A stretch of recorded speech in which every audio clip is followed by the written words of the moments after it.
And hello and welcome, it is Talking Bollocks, thank you very much for coming back, yes, or if it's your first time, thank you very much for stopping by. This is Talking Bollocks, welcome.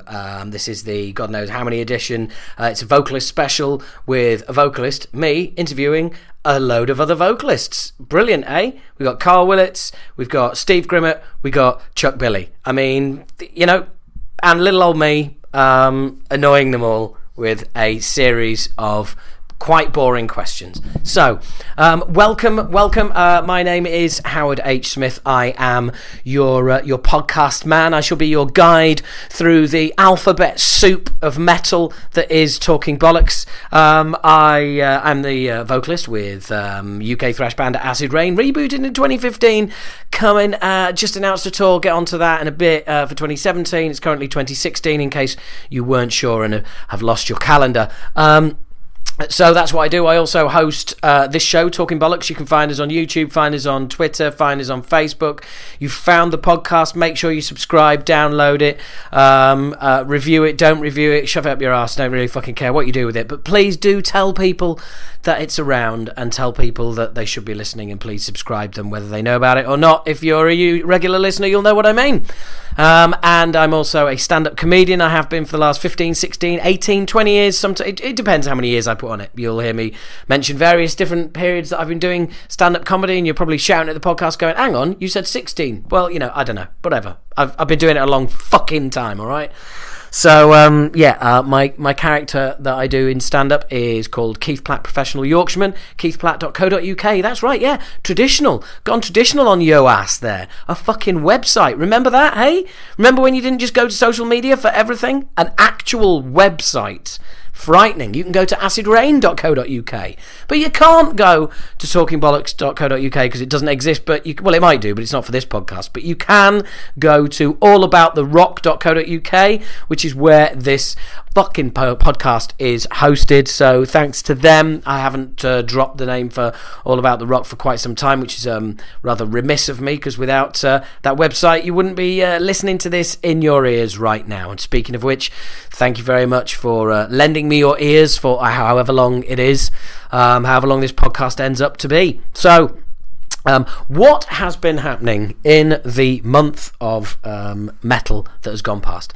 And I gotta say, not a great deal. Normally I make notes as I see things that kind of strike a chord or whatever, but I got to be honest, there hasn't really been much. The release of Moth Unto Flame by Metallica, which has the honour of being the least slagged off new Metallica song for a good long fucking time. It's a tune. It's a good song. I like it. Needless to say, there are certain aspects of the drumming which again sound so uncontemporary. But I'm just gonna have to give that up. I think we've just got to accept that Lars is always going to sound like somebody who is drumming for help. He's trapped behind the kit. Please come and get me out of here. So that sort of Morse code shit that he's been doing. Anyway, look, it's a good song. It's a good song. And what is interesting as well is, just to kind of contradict myself there, is if you've watched any of the making of Moth Unto Flame, or if you've watched the making of Hardwired, the song, you will see what a massive part Lars plays in the construction of songs. I mean, you know, ultimately, yes, he is there to be the drummer, but he's always been more than that, and he has a fantastic and instinctive talent for putting songs together and for arranging tunes, and just watch the making of those two and just see what a massive part he plays in the construction of those songs. It's huge. So, you know, due respect is due. That's not really worked, has it? But anyway, there you go. That'll be the start of things not working as we move along. What I haven't said for a while is tunes I've been listening to, or albums I've been listening to, and there are some crackers. For instance, the new Death Rage album, No Means to No End, or rather, A Means to No End. It's out now. I'm going to be playing a song at the end of the podcast. It's great. It's wonderful. It's slightly less mental than the last album. Are you kidding me? No. Friends of the show had Matteo on, had Matteo and the singer. How bad is that I don't know his name? That was fucking terrible. I haven't remembered anyway. And also a lack of preparation. And if you're not used to that by now, you never will be. And if this is the first time you've been listening, then this is the kind of slipshod, unprofessional bullshit you can look forward to. And that has been existing for over a couple of years now. So anyway, moving quickly on. I will be playing a track later on from Death Rage. It's a great album. It really is. Great production. Just less emphasis on the wackiness, more emphasis on the songs, and the songwriting on it is absolutely superb. Absolutely love it. It's a really, really, really good album. And now to an album that I have only just discovered, and that is Frank Carter and the Rattlesnakes, and the album is Blottom. Blottom. What a cock. That is a cross between blotting and blossom, I think. Well, anyway, the album's called Blossom. Frank Carter, some of you may recognise the name. He was lead singer in The Gallows. I was never a fan of The Gallows. He went on and did something else after that, and I just got stuck in a YouTube hole. I fell down a YouTube well, and I ended up and I came across the song Juggernaut, and I thought, fucking hell, that is awesome. So played a few more songs, thought this is good, found the album, downloaded it, wow, fantastic, ordered the CD, and it's great. It is absolutely wonderful. It reminds me a little bit of sort of early Rage Against the Machine, because it's quite punky, but it's quite metally, but it's not produced like a metal album, and it's great. I mean, he is absolutely fully committed to his lyrical delivery. Of that, there is no doubt. And there's a new album coming in January, and I feel like it's a little bit of a discovery on my behalf. And I'm really, really into the album. There's some great lyrics on it. Passionate delivery, some great riffs. It's not everyone's cup of tea. It's very punky, so I know that the full-on metal is out it, but I think it is. It's absolutely awesome. Frankly, I'm really, really, really enjoying it. It's absolutely cracking. So isn't this a different way of starting out with the podcast? Isn't it? Positivity, instead of me just going, "Oh, this is fucking shit." And I don't know. Look, maybe it's me. I was tweeted by somebody this month who said, "Look, I've tried to get into the podcast, but it's just too ranty for me." Which, I get absolutely. But also, I kind of thought, maybe I've just become a little bit of a one-trick pony a bit, and just kind of like, right, what's every month, and. This is not a conscious decision. This is literally just the way this podcast has come out. That, or rather, I haven't got a great deal of notes on anything that's been winding me up, and like I said, it's a bit of a one-trick pony thing, a bit of the sort of moan all the time. I don't know. I think it becomes a bit predictable after a while, and maybe we need to have a little bit of a discussion about other things. So something I wanted to talk about was Acid Rain, the band that I front. In case you didn't know that. Where the fuck have you been? We announced a tour coming up in 2017, the April Fool's Tour. It starts on 31st of March and goes through April. It's quite hilarious. Quite a few people have said, "Is this an April Fool?" Completely forgetting that the tour was announced in October. There is no such thing as an October Fool, and if it was an April Fool, wouldn't we be waiting to April? We wouldn't be announcing it in October. But hey, that's just me being me being logical there. So what I wanted to talk about really was just we announced the tour, and the usual moaning about not playing people's back gardens, not playing their town, playing a whole 30 miles away or somewhere. Oh, fucking hell, you're not playing anywhere near me. What people usually mean by "you're not playing anywhere near me" means, oh, it's an hour away. We are so spoiled in this country, it's unfucking true, but there you go. Anywho, says the man who's just bought tickets for Max and Igor's only UK date where they're doing Return to Roots, which is London, which is like fucking 20 minutes in a car for me, no problem. So obviously I never have to complain about gigs being too far away, but hey, do you remember when I went to see Suzanne Vega?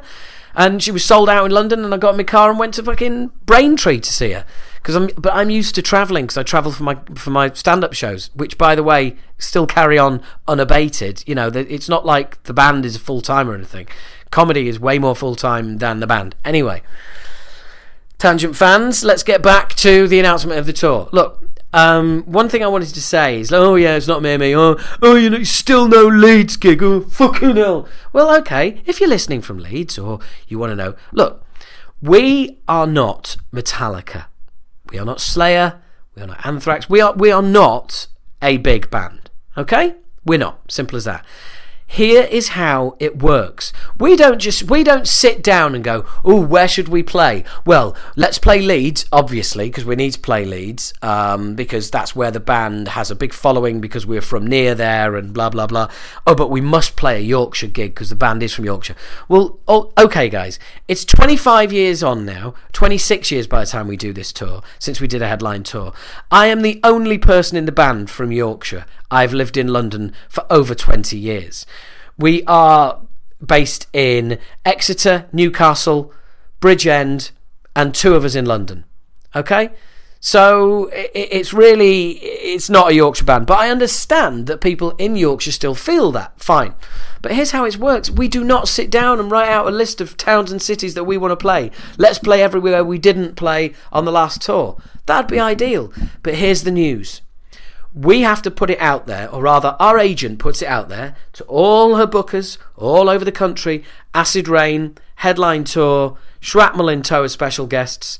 Come back with your offers. And you know what? Shit fucking offers coming in from a lot of places. So when you see those dates and you think, oh, you're not playing near me. Well, I tell you what, whatever city or whatever town you want us to play, go and tell the promoters in that town or that city that that's what you want, because they're not communicating that with their offers to us, okay? Leeds, this is what our agent said, not a thrash metal city right now, okay? So if you are in Leeds or you're near Leeds or Leeds is your closest gig, breathe that in, suck that up, yeah?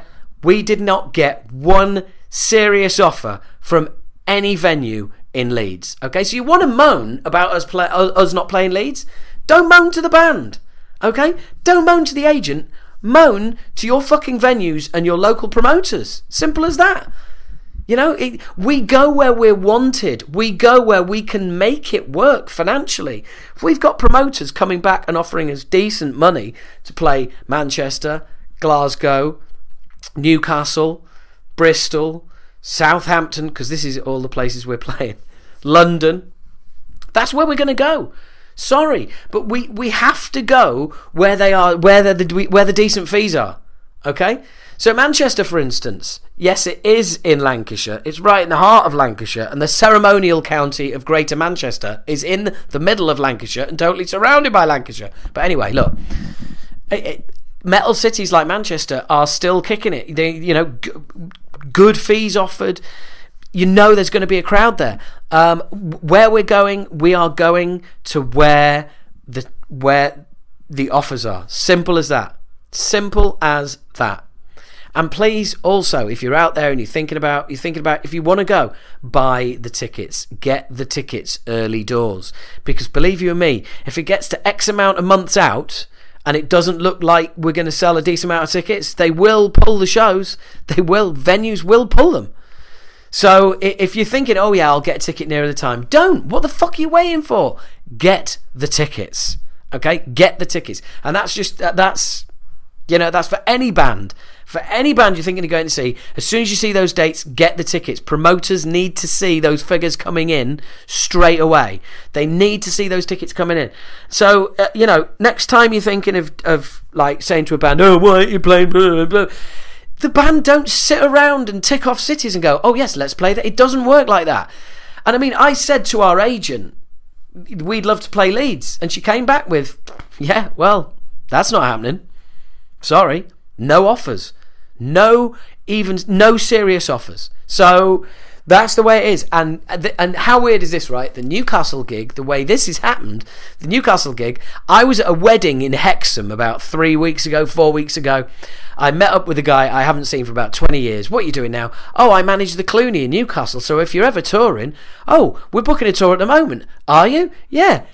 Give me your number. Give me his number, gives me his email. I give it to our agent. We're playing the Clooney. How fucking weird is that? Okay? That's cool. That's great. It's wonderful it's worked out that way, but I'm just saying, from a band of our level, this is what happens. So, you know, your larger band... And again... It's not just, oh, you're not playing us. A decent offer may come in from a city, but we can't route it. So, for instance, we might be playing London, and you get a really good offer from Edinburgh for the following night. That's great, but London to Edinburgh, it's not happening. We need a gig. We need a gig that's not as far as that from a transport point of view, because that is, again, that's all overheads. That travel costs a lot of money. You can't, you want to route a tour so it's decent travel between the gigs. It's all overheads, folks. That's all money that you need to try and save, because, as sad as it sounds, money saved is money earned. And I know that is really sad and old, but that's the way it is.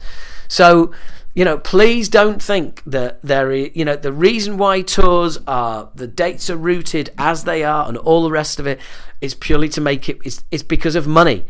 It's, if the money don't work, the dates don't work. Simple as that. So before you moan to a band about how they're not playing near you, just have a little think. Maybe that tour was routed with more than what you want in mind, okay? It has to be rooted geographically. It has to work financially. It has to work. Has to work for the venue. Has to work for the band. Has to work for the promoter. Has to work for the agent. Has to work for everyone involved. And if it means that it's more than 30 miles from your house, maybe you shouldn't be bitching and moaning, and maybe you should just be buying a ticket and fucking going. Okay? But again, look, I'm not having a go at people. I am having a go, aren't I? Really. But what I'm trying to do is not have a go and not be Mr. Ranty and not go, oh, fucking hell, cunts. What I'm trying to do is make a point that, look, gigs have to work for everybody involved. And ultimately, if it doesn't work for you, sad face, but it works for everybody else. It's working for the band, it's working for the management, it's working for the agent, it's working for the booker, it's working for the promoter, it's working for the venue. So if it's working for all of those people and it doesn't work for you, then, sad for you, but there's a reason why that's happening, and that's because that venue and that booker and that promoter are pretty damn sure that they know they will get enough people in to that venue on that night. Okay, and that is what they have to know to be able to book the gig. So if it's a little bit far for you, sorry, but that's the way it goes. So if you live in Liverpool, and you're moaning that we're not playing Liverpool, we're playing Manchester, shut the fuck up, go there. Okay? If you're moaning that we're not playing Leeds, we're not playing Sheffield, we're not playing Yorkshire, we're playing Manchester, shut the fuck up, go there. Okay? Really, is it that much of a drag? If it is, then stay home. Absolutely fine with that. But people who haven't seen us for 25 years moaning that we're playing a full hour away, really? Really? Is that what your life has become? Is it? Is that a mission for you? Now, look, I understand that I don't have a wife. I don't have children. I've made a commitment to performing for a living, and that means that I am used to travelling distances. I'm used to getting there, and I probably have a lot less commitments and things in the way for me than other people.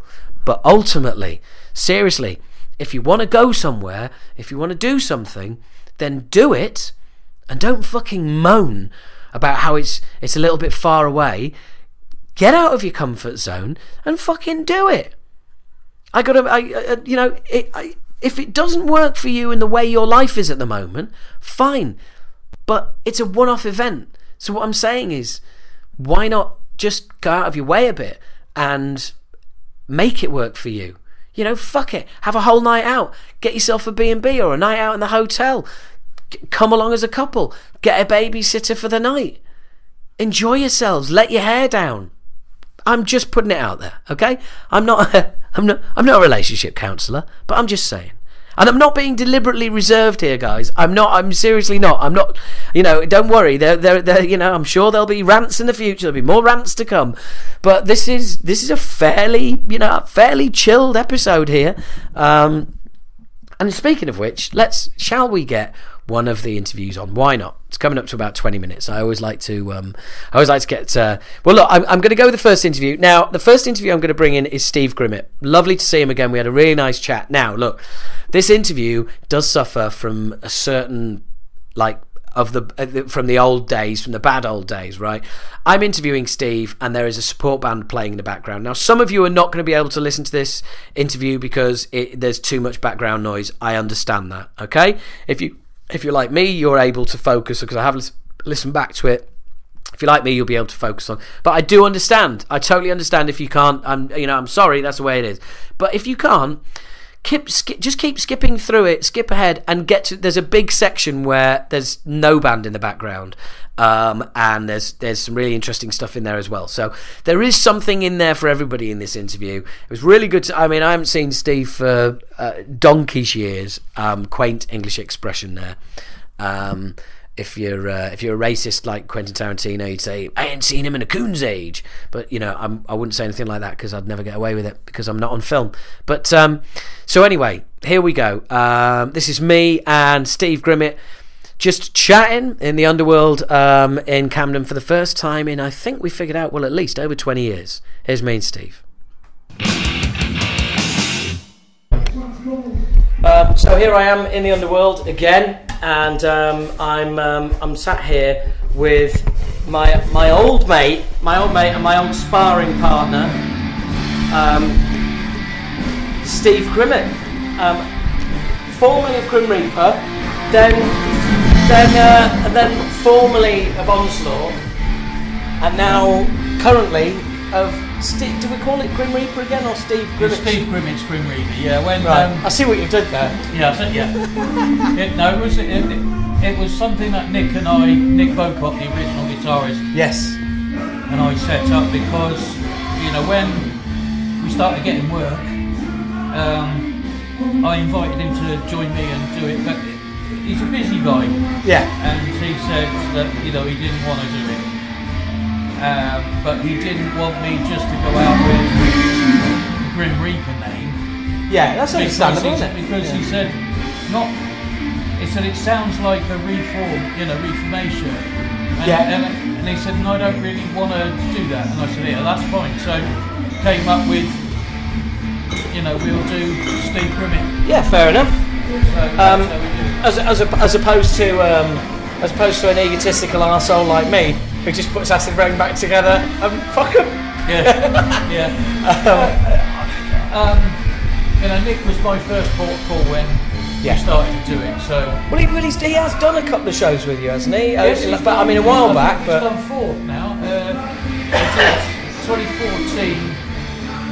He did. That was our first return to States in 20 odd years. Yeah. And he joined us for that one. Then he came over last year to do Sweet Rock, right? And then he's joined us 2 other times in the States, and he's going to join us again on this tour that's coming up for us in the States. Yeah. But he's only going to do 1 show there, and it'll only be towards the end of the set because we're playing all our new stuff. Right. Not Okay. all of it, but we're playing the new album, so he can't really join in and do that. So it's very rare. I've never sat down and chatted with anyone before who's in a similar position to myself, which is being the only original member. And it's kind of like, but the thing is, this isn't something that's just come out of the blue. You've kept this going for a good. But you've dipped in and out of other stuff as well, haven't you? Because you did the Sanity Days. Yeah, we did the Sanity. Did you do an album as well? We did, yeah. I'm sure I played a track on my podcast. Evil Beyond, the album's called, and it got released and everything. But then Al Jordan, the guitarist, got cancer. Oh fuck me! Yeah, and he was very, very ill, poor bastard. And cancer will do that to you, doesn't it? So, and I think he's okay now. So you know, we could do stuff like that, but at the moment I'm really too busy. Well, yeah, absolutely. Yeah, you've got a fucking massive US tour coming up. Yeah, 2 months in the States. Back for, I think we're back on the 25th of November. Yeah. And we've got another show on the 3rd of December in Sheffield, the Hard Rock Head Christmas thing. We got that. Then we've got the rest of December off, and then first week in January we fly out to South America for it's at least 4 weeks. It could be 6 weeks. Yeah. Then we got Japan to do, but that's being talked about now. So there's no dates for that. But that's exactly what you want, though, isn't it? You know, there's nothing worse being in a band, especially if you put an album out and be sat around waiting for the call of what tours you're going to do. Yeah. No, we've said we've got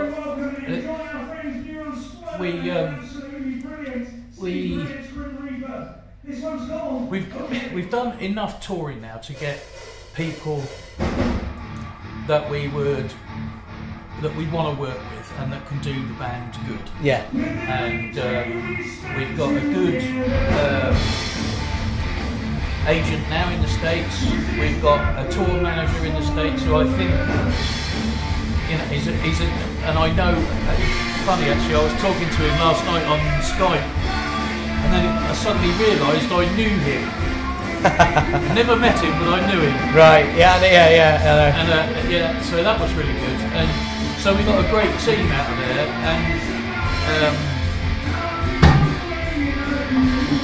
and that's happening all over the world. You know, my wife runs the band, or is my manager, but I think it's getting too big for her now. So this guy, the tour manager in the States, is a manager as well, and I'd like to probably use him to replace Millie. So yeah, we'll see what happens with that. But and as well as doing the Sanity Days and keeping this thing going, let's not forget Lion's Heart. Yeah. I mean, that was a, you know, you've been busy, haven't you? Yeah. You know, it's like people would sort of see Steve Grimmett's Grim Reaper and think, oh right, yeah, well, they're back, are they? Yeah. Because it's the first new album for a good long time, isn't it? Yes. 27, 28 years. And it's been in the works a long time, hasn't it? Yeah. I mean, this must feel like, I know it's like the beginning of a long road of touring, but just getting the album out must feel like the end of a particularly long road. You know, that's been 3 years in the making. Yeah. And well, I remember reading in 2014 it was coming out any minute. Yeah. You know? Well, we got so far with that, and then decided it wasn't good enough, and replaced members, and now it's good enough, and it's well good enough. So there was that, and we've been doing the Reaper thing since 2001. Yeah. And in between that, you know, done the Sanity Days thing. But Lion's Heart, I've done 4 albums with Lion's Heart, and so that's not been as Lion's Heart wasn't as busy as I hoped it would have been. But same with because there's a Steve Grimmett band album out as well. But do you know what? I know exactly where you're coming from. Lion's Heart, it's a different name. Yeah. You know, and you keep coming back to that cachet of the Grim Reaper. It gets people in. It shifts units, and so I mean, you know, I've had people say to me, "Oh, well, look, it's not you and the rest of the band. Why don't you just call it like, you know, H and Friends or something like that?" I said, because no one's fucking booking that band. No one, you know, including me. And not only that, but how does it make any sense to be going out and playing an entire set of Acid Rain songs and being called someone else? That's fucking weird. Do you know what I mean? Yeah. But it's that name, you know. I mean, I don't know what you're doing really, but you know, my intention was to go professional with us, you know. Yeah. And I've managed to do that, and the last 18 months have been professional, and I've got money doing it. which is fucking great. Yeah. And, well, that's what we're all aiming for, isn't it? Really. I'm not after being a millionaire. That'd be nice, but that ain't going to happen. And no, but ultimately, make a living. if you can turn round to anyone, a load of people listening to this, saying, "I absolutely love what I do for a living." I do. It's effectively I'm earning a living from a hobby that I would gladly do. Yeah. I mean, people listening to this, most people they'd cut their arm off to do something like that. Yeah, I know they would. You know, yeah. and it's a wonderful feeling. Yeah, it is. And I love it. I've got to say, I absolutely adore it. And for me, it's taking care of my fans. And that is it. At the end of the day, that's what it is all about. I know exactly what you mean. If you get, we did a first tour nearly a year ago, which is bizarre because it doesn't feel like that. And people coming up to you saying like, "Oh, it's making me feel like a teenager again," and that song, "This happened in my life," and and the stories people have and the lives that you've affected and you don't know any of this. No, but for me, that's the biggest buzz of all, is hearing all those stories and seeing the looks on people's faces and just thinking, it's awesome. Absolutely. It's absolutely awesome. It's priceless, actually. Yes. Yeah. And it's not priceless in a funny way. It really is priceless, And whenever we go out, that's how it is, And we always make a point of 15 minutes, 20 minutes after we've finished, we go back out in the crowd and start, do a meet and greet, an informal meet and greet to look after those guys that have paid the tickets for us to be there. Yeah, absolutely. And that is. Well, I don't know about you, but for me, I find that as enjoyable as they do. Yeah, I do. Yeah. Because they really want to tell you this story they've got, or this thing that happened related to your song. I want to hear it. I really want to hear it. Because that's how that's connect. There's like a connection there that you share with complete strangers. Yes. And I love hearing those stories. Yeah, I really do. It's wonderful. It really is. Yeah. And it's absolutely awesome. It is. I mean, the thing is, as well, it's funny. You never know who's listening. No. Do you know what I mean? You get in all sorts of different walks of life, all different kinds of people. I mean, I interviewed last night Monty Pittman, who plays in Ministry and played in Prong, but he also has been Madonna's guitarist for 16 years. And he's like, "Oh, how's Acid Rain going?" I'm like, "Fucking hell!" Do you know what I mean? Yeah. If you said to the little old me when we were gigging back in the day with Onslaught, "Oh yeah, Madonna's guitarist knows who you are." Do you know what I mean? Yeah, fuck off. Yeah, I know. But you don't know who's listening. You don't know, and also what amazes me is the ages. Do you know what I mean? You have kids coming up to you. Oh yeah.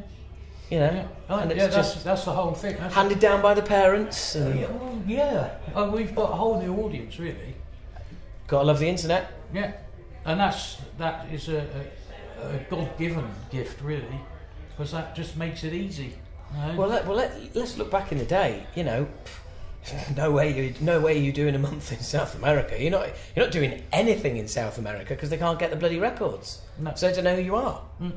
Yeah, it's completely changed the whole ball game. Oh, it has, yeah, definitely. I mean, there's obviously some negative effects, like when it all rolling in cash. But were we ever? Well, you must have been. No, but I really haven't. I'm still fighting for money from the 80s. Yeah, I don't doubt it. I don't doubt it. Now, and I've now got an American lawyer. Although my record label want to get involved in getting it for me, they're not interested in having any of the money. They just think it's an absolute fucking shame that it's happened, Yeah. So we'll see. I'm trading emails with a publishing company for £618. For 600, you'd think it was 600 grand. The way they're carrying on, you really would. It's just like. Just fucking pay. And the thing is, they keep sending me emails about all these processes that they have in place to safeguard their artists. I'm like, yeah, I'm one of your artists. And apparently I have been for 8 years. You've never fucking said a word to me. I've got in touch with you. No, that's what I'm going through with RCA at the moment. Basically, they ask for all these conditions. That's RCA, if you didn't hear that. Yeah. Well, yeah, fuck it. Yeah. They asked me to go through fucking hoops, which I did, to prove who I was, blah, blah, blah. And we got so far, and then it was just like, well, we're still not going to pay you. Yeah. So it's like, right, okay, what do I do now? And I got in touch with solicitors here, and they only did so much, to be fair. But I've got a guy out in the States now. He's actually a friend who's a lawyer out there, and he's chomping at the bit.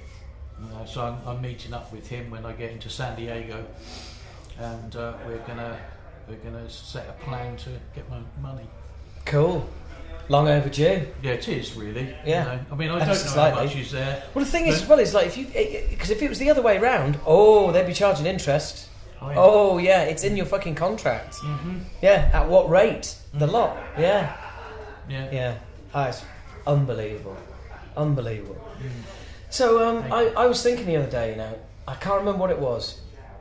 Do you realise it was the Liverpool-Everton? I was thinking last time we did a gig together. It was Acid Rain and Onslaught. I think it was Walsall Junction 9. Junction 9. Right. Do you know when that was? It was the day Liverpool and Everton played the FA Cup final, which I think would make it about April 1989. Yeah, probably. Yeah. That's probably about right. Yeah. Fucking hell. How do you look back on the? I'm interested. How do you look back on that whole thing? Because it was a weird kind of arrangement. Yeah, because it was a weird kind of arrangement, really, wasn't it? It was, and it sort of came at the right time for me because Grim Reaper had all but finished. Yeah, and so and they did pay me. It wasn't fucking a lot of money at all.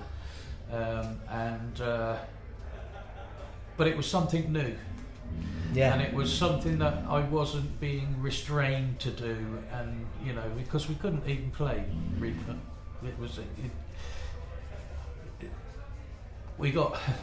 We left Ebony Records because he owed us a shitload of money, and several breaches of his contract. So we left, and he hit us with a lawsuit. And that stopped us from working. And RCA dropped us like a hot brick too because they didn't want any of the shit. So it was a pretty down time that was, and especially for me. And I know Nick suffered with it as well. But yeah, it was. Well, that's horrible because basically your outside forces are taking away not only what you love to do, but how you make a living. Yeah. And that's. It was shit. It was really shit time. And then of course Onslaught came my way, and I took it, and because I played, I hadn't done many gigs in my own country to start off. Yeah. I had never done Europe ever. So it was all. It was all good, really. Yeah, because Onslaught was primarily UK and Europe, wasn't it? Yeah. So you get into... And, basically, I used it as a stepping stone, really. I mean, I got on with all of the guys but one, and... which one was that? I think you can guess. Mr. Nigel Rocket. But yeah, and I did have a good time, but I mean, everybody will say to you that it wasn't really me. So I'd already started a project. I started the Lion's Heart project. But to be honest, just to cut across you there, you and the people who knew you might have known it wasn't really you, but. For the direction Onslaught had gone for In Search of Sanity, the Force, no, that definitely wasn't you, right? But In Search of Sanity, it was a departure for them, and it almost made sense to have a different vocalist. Yeah, it did, and poor Si, I mean, he's probably struck his tits off to do what he did with that. Have you ever heard Si's version of it then? Yeah. I'd love to, because I think it's kind of one of the sort of UK thrash mysteries. Do you know what I mean? I know, yeah. I've probably got it somewhere, but I certainly won't. Well, while you're away on tour, I'll break in and get it. Yeah, there was. Yeah, basically that was a bit of a rescue job because London Records had rejected the album because of it.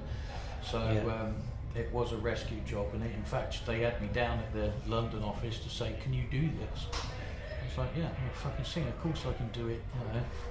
But it was. They sent me 4 songs on tape because the only thing I had to hand was a 4-track machine, right? A tape machine, and so I did sort of listen to what Cy had done, and then put my own spin on the whole thing, and which is why it ended up the way it did. And to be fair, it's still their best-selling album to date. Yeah. So make of that what you will. Exactly. I believe that look on your face is saying. Yeah. Have you and Cy, have your paths ever crossed? Yeah, I'm all right with Cy. So well, no, I mean, there's no reason there should be any. None at all. Yeah. He wasn't even in the band when no, absolutely. So, I certainly don't like the way he was treated by. The Onslaught camp. Yeah, wasn't so much. It was just Nigel. He long story short, he just blasted him every time for not doing a good job. But they were asking him to do something that he couldn't do, and well, he could have done, but it would have taken a long time to do. Yes, because I have heard him on other stuff, and I'm like, that's Cy, fucking hell, Yeah. He's a good singer, and I think he deserved better than being treated that way, Yeah. So, yes, I have met him, and several times actually, but. He's a lovely bloke. He's a lovely bloke. That's the thing about all of us singers, though, isn't it? We're all lovely blokes. Yeah. It's just the rest of them. Yeah. It's just I had a lovely one the other day. There's 2 kinds of people in the music business. Yeah, singers and staff. Yeah. That's about right. But so you were saying you were kind of putting Lion's Heart together in the background, or was it just sort of forming in your mind towards the end of Onslaught, or sort of parallel? Towards the end. Because we could all see the fucking end. Thrash coming was just like. Yeah. I mean, we split up. You lot split up the week after, and Savage split up the week after that. I mean, it was just like, Yeah, it was. I decided I wanted to go down a route of doing something that I hadn't done before, and stretching my vocals out really. So we headed down the blues-based rock thing with Lion's Heart. Yeah, you did, yeah. And it was good. The first album was absolutely stunning album, and I liked the 4th album we did as well. But that first album, that's my mate Zach's on that, isn't he? No, not on the first one. Oh, what, he came along on the second one? Yeah. Right. Yeah. The first one was. I did lose the twins then. Well, I fired them in the end. Oh, I remember the twins. Yeah, that was more than I could fucking stand. Oh, mate. And, but the album was stunning. It went straight to number 1 in the Japanese charts, which is unheard of for a non-Japanese band. You were huge in Japan, weren't you? Massive. Yeah. And, it was awesome. It was absolutely awesome. I can't really. Yes, I could think of better times, but that was just awesome to go to a country and I can't walk down the street. Yeah. So it was good. Yeah. It was good in that way. Steve, sorry to interrupt. Yes. Just I saw on the Rockingham. Is that your Lion's Heart that's doing Rockingham, or a different Lionheart? No, that's Lionheart. Oh, okay. Lion's Heart. Because quite frankly, chum, I thoroughly enjoyed Lion's Heart. Well, there Thank you very much. You see? Yeah. There you go. Can't believe. Yeah, no, that's what's his name? Dennis Stratton. He's been asked to reform the band for that show. Yeah. Okay. Well, if you ever, there you sorry go. to interrupt. No worries. You're on the podcast, by the way. I don't edit anything, so you'll be on there. Well, did you record us playing? You're in the background. Yes. You're in the background.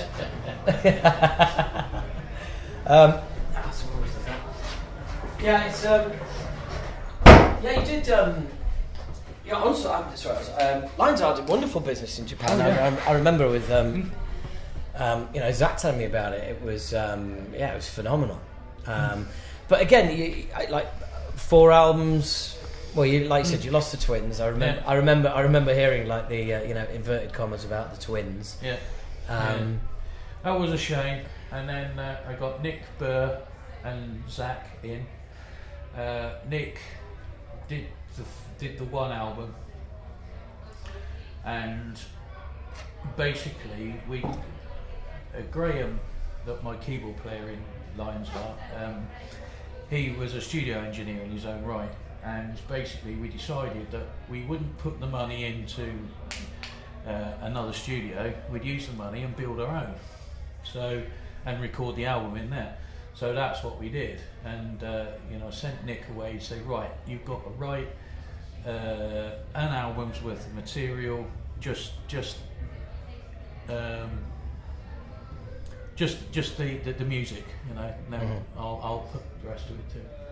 And it took us 14 months to do this studio, and that was every day I was working on it. Wow. And when it came time to like start thinking about getting in the studio, Nick hadn't done anything, and we started to rehearse songs that we did. He wouldn't turn up, and Zach was obviously coming down from up north. Yeah, my drummer was coming from Bridgend, so it was like no Nick, who lived fucking 6 miles up the road. Oh man. So I had to get rid of him, and I got in a friend from the States, Brooks and James, who used to play for Ty Ketto, and that was kind of an experiment which went wrong really. That was not a great album. And then I did the 4th one with Ian. We were going to do basically a Steve Grimmett album, and we got persuaded to carry it on with the name Lionsart, so we did. We got a 4th album. And was it, so when you say got persuaded, would that have been the Japan influence again? Just saying, look, it's worth doing it just for Japan. Well, yeah, that's basically, people were saying that to us. Yeah. So it's like, right, okay. It's almost like I've been in a band, isn't it? Yeah. So that's what we did. Yeah. And basically, that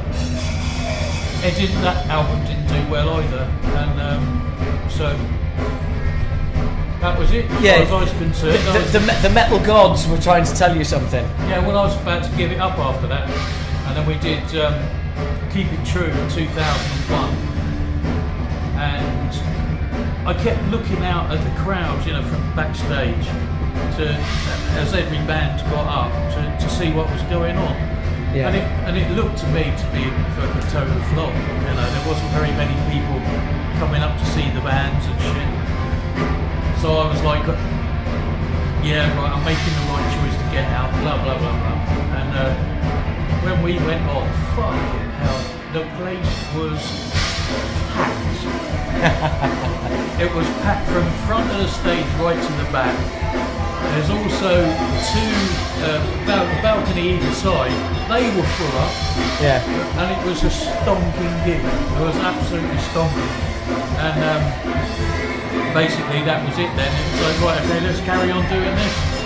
Yeah. So we did that for a number of years, and then I can't say it dried up, but it was, especially in Germany, we weren't getting invited to Wacken and things like that. Yeah. And I'm sort of talking to Ian, the guitarist, about it. Well, let's write something new. Oh yeah, that's a good idea, and of course, and I'm sure that's what it is. Yes. So we'll see. Well, funnily enough, that's what I've heard as well. Because we headlined the second stage at Bloodstock this year. Yeah. But some people be saying, well, what about Hellfest, and what about you know, Backham or Rock am Ring and stuff like that, you know, which is feasible, but it's no good just being back. No. You know, you've got we still live, or the music business still lives in a world, or promoters still live in a world where they want you to have some new product out. Because, and quite rightly, because they think, well, you know, new product is going to bring new people and old people out to see you, as opposed to, oh, it's just them coming around playing the old stuff again. And I mean, we've only been back, well, the first song was August last year, but we did a tour coming up to a year ago. But, you know, we're working on an album, because I don't want to let the grass grow. No. You know, there's no point. And also, I think as well, because I've got a different lineup, it's about looking forward. Yeah. You know, it's about creating a future, and the only way to do that is give people new material. Yeah. Because, you know, if we just keep trying to milk, oh yeah, we're back, do you want to hear all those songs again? It's just a fucking Acid Rain tribute band, really. Yeah. You know, without new stuff. That's why we put a single out before we played any gigs. We put a new song because I wanted to say, look, here, this is what this new band is capable of. Yeah. You know, and this ain't just all about going out and playing the old songs. You know, there's going to be a future to this. There's a point to it, which I think you've got to do if you've got very few original members as well. You know, you've finally managed to get this album together, man. Do you know what? Actually, your American distributor sent me an email because I'm in touch with her as well. Yeah. And I got the Grim Reaper first album for X amount of years coming out in the States. So I emailed her back yesterday and said, oh, I'm catching up with my mate Steve tomorrow. I'll say hello for. And I just got an email from her on the way here going, oh man, that's awesome, because she's a listener. She's like, oh, can't wait to hear it. And she's fucking really excited about it. Yeah. Really excited about it. I'm really like having to hold back because it looks like that everywhere. They think, but you've got to keep those expectations, haven't you? Yeah. You got, because it's especially the way the business is now. Yeah. It's like, you know, 2 million likes on Facebook and, you know, like 100 album songs. I know, yeah. It's fucking insane. Yeah. But we're also, you more than us, but us as well, we're lucky to have old school fans as well. Yeah. Yeah. Because they're your bedrock, they're your foundation, aren't they? Mine is, it's all new. Really? Oh yeah. Right, okay, well. It's all new. Fuck me for making assumptions. No, it's not an assumption. Because, you know, they're teenagers, 20-year-olds, 30-year-olds. You see people of my age on there, but just on stage. Yeah, just a load of old fuckers on stage. But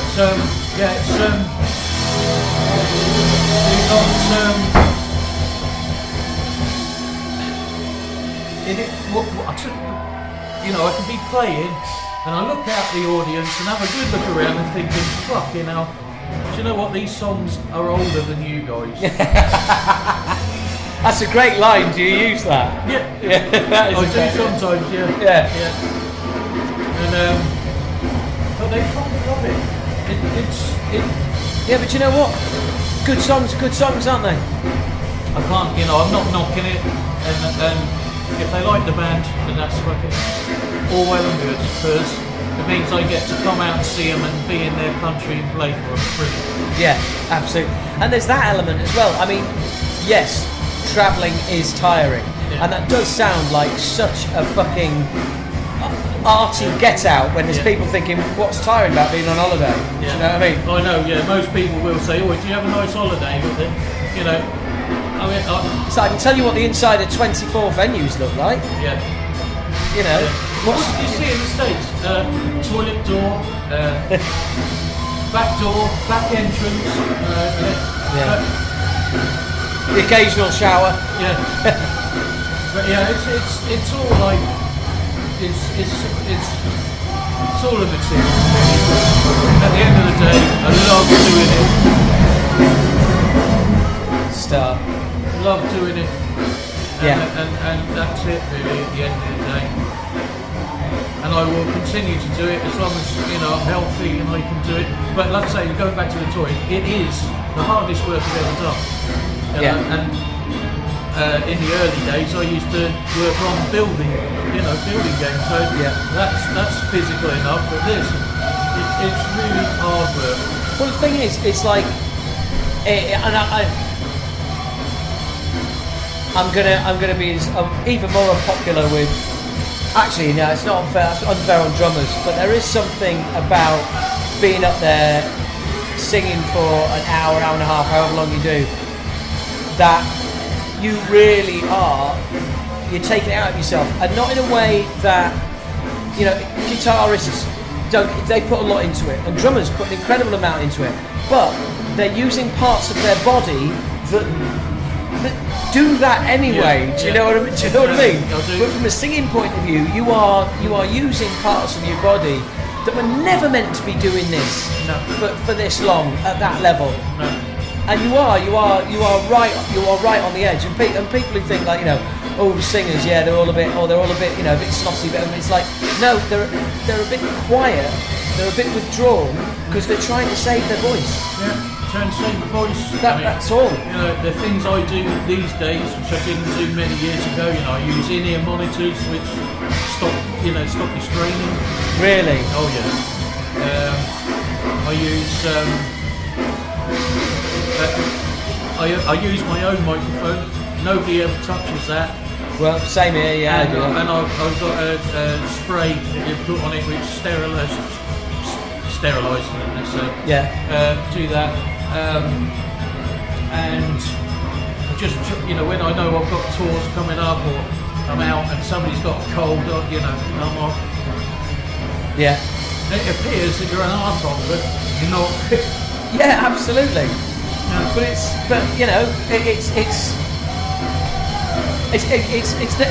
no different to the way guitarists protect their hands and drummers. But it's just unfortunate that it's a bit antisocial. It is, because not only that, really, if you're doing all these tours, you need 8 hours sleep a day as a singer. Yeah. Because you're using something physical, like you say, and you need to rest it. It needs to repair. Yeah. Yeah.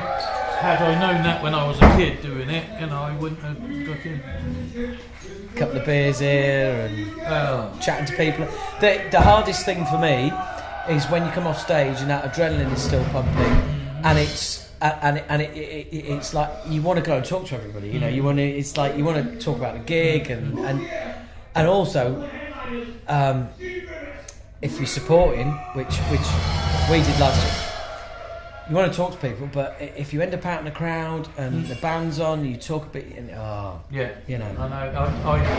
I really, after we finish a show, towel down, get changed if you need to, and then, we took 15-20 minutes. We go out and do an impromptu meet and greet. Always do that. And sometimes it's quick and it's painless. Other times it can be hours, depending on if the crowd stay there or not. Yeah. But, not the worst one I've done. I can't say it's the worst thing. I did the best and the worst. The best time, let's say. Yeah. Was the first time I played in Sao Paulo. I was signing stuff for 3.5 hours. Fuck me. It was fucking intense. It really was. But great. Yeah, but it's still that's 3.5 hours though, isn't it? But again, that you learn, don't you? And it's like the key time is when you come off stage. It's like, right, okay, enjoy this moment. Yeah. But you have to just you do. Just channel it and just come down, take it easy, relax. Like you say, towel down, have a shower. Yeah. And just get your bearings, as it were. Yeah. Because it's a surreal place, the stage, isn't it? It's a surreal place. Yeah. And I don't know about you, but you never lose that fascination, never lose that buzz. No, not at all. And I love being in the studio too, as much as I like being, doing the live. Oh, you're a lucky man. Well, I've got my own studio, so it's like, it's nice and easy. Yeah, all right, okay, that is nice. That's where we recorded this album, in my own studio. But yeah, it's good. I love the music. I love making music. Every aspect of it. Yeah. I like writing. I usually start enjoying the studio just as we finish. Yeah. Because I've got a tendency to be. It's like you're so focused, and then someone says, "Right, you're done," and then you go like, "Oh, but can we put that bit? What about putting it?" And they go, "No, shut up, it's done." And you're like, "Oh, I'm just starting to enjoy it now," Yeah. Because it is something that you've really got to be on the ball with. Yeah, you do. So where did you do the Sanity Days album? Partly in my studio and partly a studio in Bristol. Right. I did the vocals in my studio and did everything else was done. I can't remember the name of the studio. That's where we rehearse when we do. So how do you feel about modern recording techniques then? Well, I've got to say I love it because that's what I use. It saves an awful lot of time. Oh, doesn't it? But isn't it? The first time it happened to me was like finished doing a chorus, doubled it, cut the harmonies in there. Yes, I did say harmonies, right? And I said it to the producer, said, right, while we're on choruses, do you want to just take me to the next one? I'll do that one. And he was like, what are you talking about? I was like, well, take me to the next chorus. And he was like, it's done. I said, what do you mean it's done? Well, we've done the first one. And he was just pissing himself, going, well, just cut and paste it. Yeah. You've done a great chorus there. Why shaft your voice? Why? And I was just like, this is weird because I was two emotions. One, it kind of felt like I was cheating on a girlfriend, and two, it felt fucking great. Yeah, it does. And I felt guilty and happy at the same time. That's what I'm trying to sort of say. I understand what you're saying. I've done that for many years now, and but this time I didn't do that because we went back to old school. Right. Okay. So it's drums, real drums. Yeah. The sounds that are on the album are the drums that I recorded. The guitar and bass are the sounds that I recorded. And I thought, well, if they're doing it, then I got it, So I think maybe two songs I cut and pasted choruses, but the rest of it's all sung in. Was that because they were hard work? They were just top of the range. Yeah, it was no, not really. It was just it was probably late in the day and I was getting tired, and I rather than not finish it, that's what I did. Yes. So but I love modern day stuff. If you think about using 24 track or 2-inch 24 track, and if you've got two of those machines hooked up together to make 48 tracks, well, it doesn't actually, it makes 46 tracks.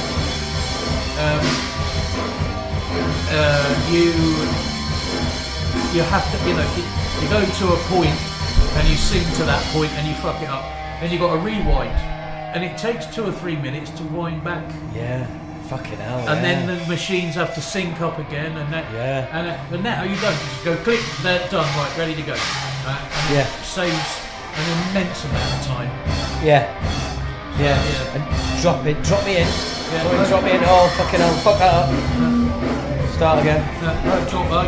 I can do drop-ins like we used to on tape, all that sort of stuff. So. But you can drop in drums as well. Oh yeah. I mean, it's fucking mental. Yeah, because it's so fast.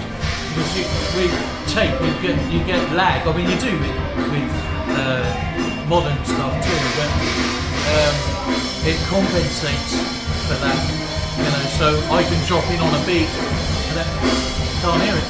Yeah. And you never will because it's well, it's quantified. And then you've got the option of crossfading that track as well, so you'd never hear it. Well, when I went to put the vocals on our new song, bass player had emailed his so he'd done two takes on different basses, and the producer was like, "Oh, let's have a listen to this." And he listened, he goes, "Oh, I know what plugin to put on that." Sticks a plugin on it. Oh, listen to that. I was like, "Oh yeah." Just sits it in, boom, done. Yeah. It's just like, wow. I know, it's awesome. Yeah, it's like, wow, our bass player's never met you. You know, just emailed his bass tracks over, and it's fucking hell. Yeah. But it doesn't. I mean, when you were talking earlier about, you know, he's coming from up north. I've got tomorrow. I've got a drummer coming from Newcastle, guitarist coming from Exeter, and a guitarist coming from Bridgend. Oh shit! Yeah, I know. Yeah, found the right people. They just all live in the wrong place. Yeah, this is most unfortunate. Yeah, but if they're the right people, they're the right people. Yeah. You know, if they're prepared to go all that way, they must be. Absolutely, and also as if you know, you just look at this conversation we've had now, and you talk about the amount of times, that wasn't the right person, and I had to let them go, and you know, if you can find good people, isn't it? Always say it's not about where you live, it's who you live with. It's not about where you work, it's who you work with. It's people. Yeah. And ultimately, a band comes down to communication as well. Yeah. You know, and if you ain't got good people, you're never going to be able to communicate. You know, you're knackered. Yeah. Absolutely knackered. Absolutely. Yeah. Right. Anyway, look, I don't want to keep you forever. I want to go and get dressed and all that sort of get into your gear. Yes. Get into your one-piece leather outfit. Yeah, that's right. Yeah. No, I really appreciate you taking the time out, problem, Steve. mate. Thanks no a lot. problem Especially it's good to see you again. Yeah, and you, mate. It's been too long, isn't it? Yeah, it has, yeah. I was trying on the way here. I was trying to think when it was, but I haven't got a clue. I haven't got a clue.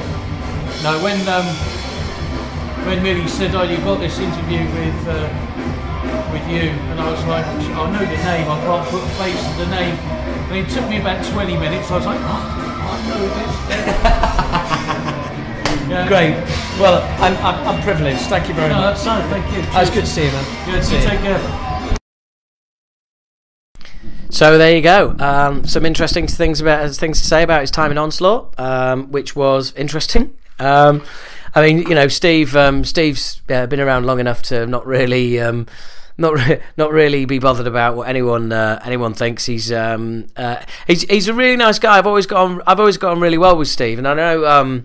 It sounds a bit like, you know, the Vocalists Union or whatever, but I you know, well, we've always got on really well. To be honest, it's funny. I've never really come across a vocalist in another band that I haven't got on with. I mean, if there was, I can't think of any.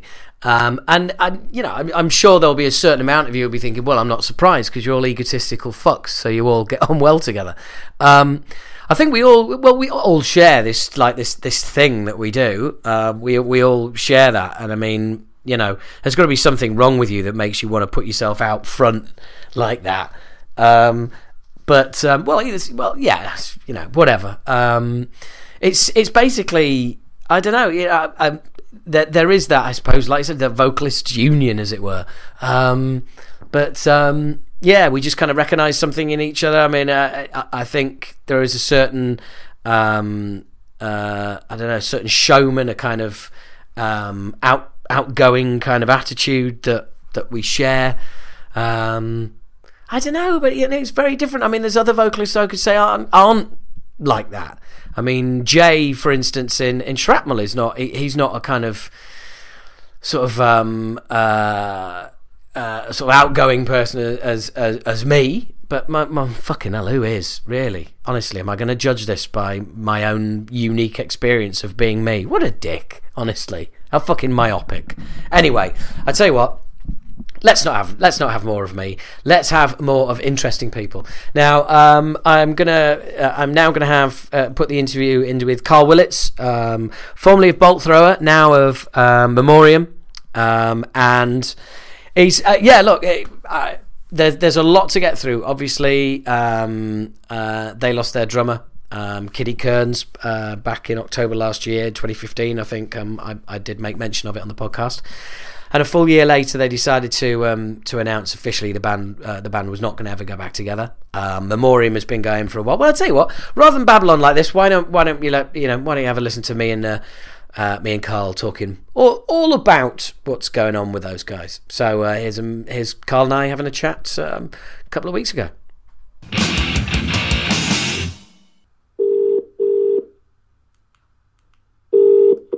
Bang on time. I don't fuck about me, mate. Absolutely, just accurate like a clock. Yes. I'm all right, mate. I'm all right. How are you? I'm good. Yeah, had quite a nice, relaxing day. Just sitting around the arse, watching a few episodes of Marco Polo on Netflix. It's good. Ah, right. I don't know that. What's that all about? Yeah, it's all about Genghis Khan, really, and the Mongol Empire. So it's all quite lots of, Shaolin, Kung Fu, fighting, and it's good. I quite enjoy it. Bit of raunchy sex in it too. It ticks all the boxes. It's quite good. It sounded like you were going to burst into a verse of Kung Fu fighting for a minute there. Yeah, it's a bit like a bit like the Water Margin, but a bit raunchier. Nice. You're all right? Yeah, I'm well, mate. Ticking along, doing, keeping myself busy. I mean, I'm still, obviously I brought the band back, but I'm still doing, a shed load of stand up and all the rest of it. So right. So that kind of keeps you pretty occupied, don't you? Imagine quite an active chap. Yeah, well, I friends of mine joke that I'm kind of like I've got all these different personas because I'm like Howard at the Talking Bollocks podcast, and I'm H from Acid Rain, and I've got my Keith Platt comedy character. So and a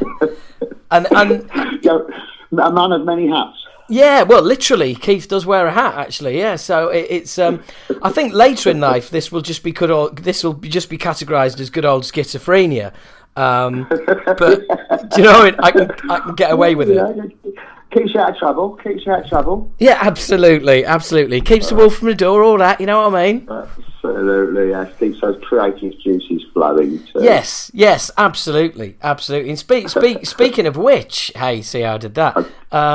Speaking of which, we were tweeting each other whilst you were laying down some vocals, I believe.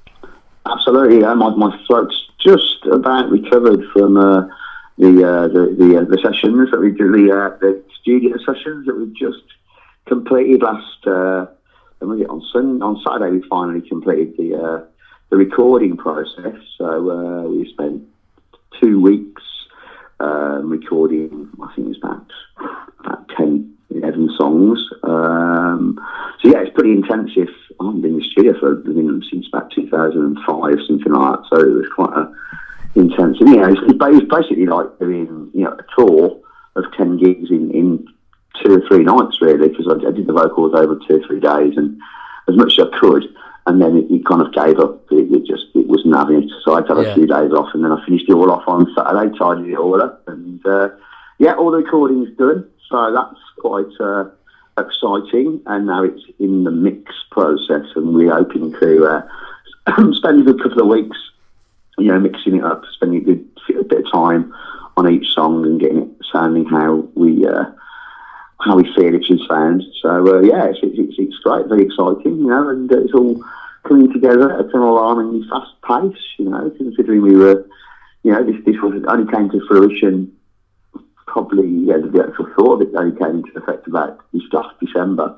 Yeah. So, we only got together, started jamming in the rehearsal studios in January. So, we've achieved quite a lot in the past 10 months, really. It's been great fun. I've enjoyed it. I believe the common expression is whirlwind, because you were like, you kind of announced yourselves to the world in January, and then there's a deal with Nuclear Blast, and as you said, before the end of the year. I mean, we're only just out of the summer, really, and you've got an album in the can. Yeah, it almost feels like, I don't know, it just feels like everything's. We're not actually going out and finding these things or pushing. Just people kind of keep on approaching us and saying, "Oh well, do you want a record deal, or do you want to come and take some photos of you?" And it almost feels like the hard work and the effort that we've put in over the past 20 or 30 years of doing it. Yeah. It's all kind of coming back to us now. It's almost like a karma thing, and you're getting people turning up out of the blue. I've probably lost touches over the years that I haven't seen, for years, and they're just kind of getting back in touch, So it's kind of all a very, very life-affirming process, It's great to be doing this after such a long time. And for me as well, it's great because I've never really been in a band from the evolution, from the very first, rehearsal. When I joined at Bolter, they kind of, they'd had, some demos out, and they're kind of about to go to the studio to do the first album. So for me, to actually join the band at the very starting point and go through the demo recording process, we did 5 tracks at Hellfire Studios, which we released them on a single, and it's all new ground as well. After all these years of doing it, I'm still kind of like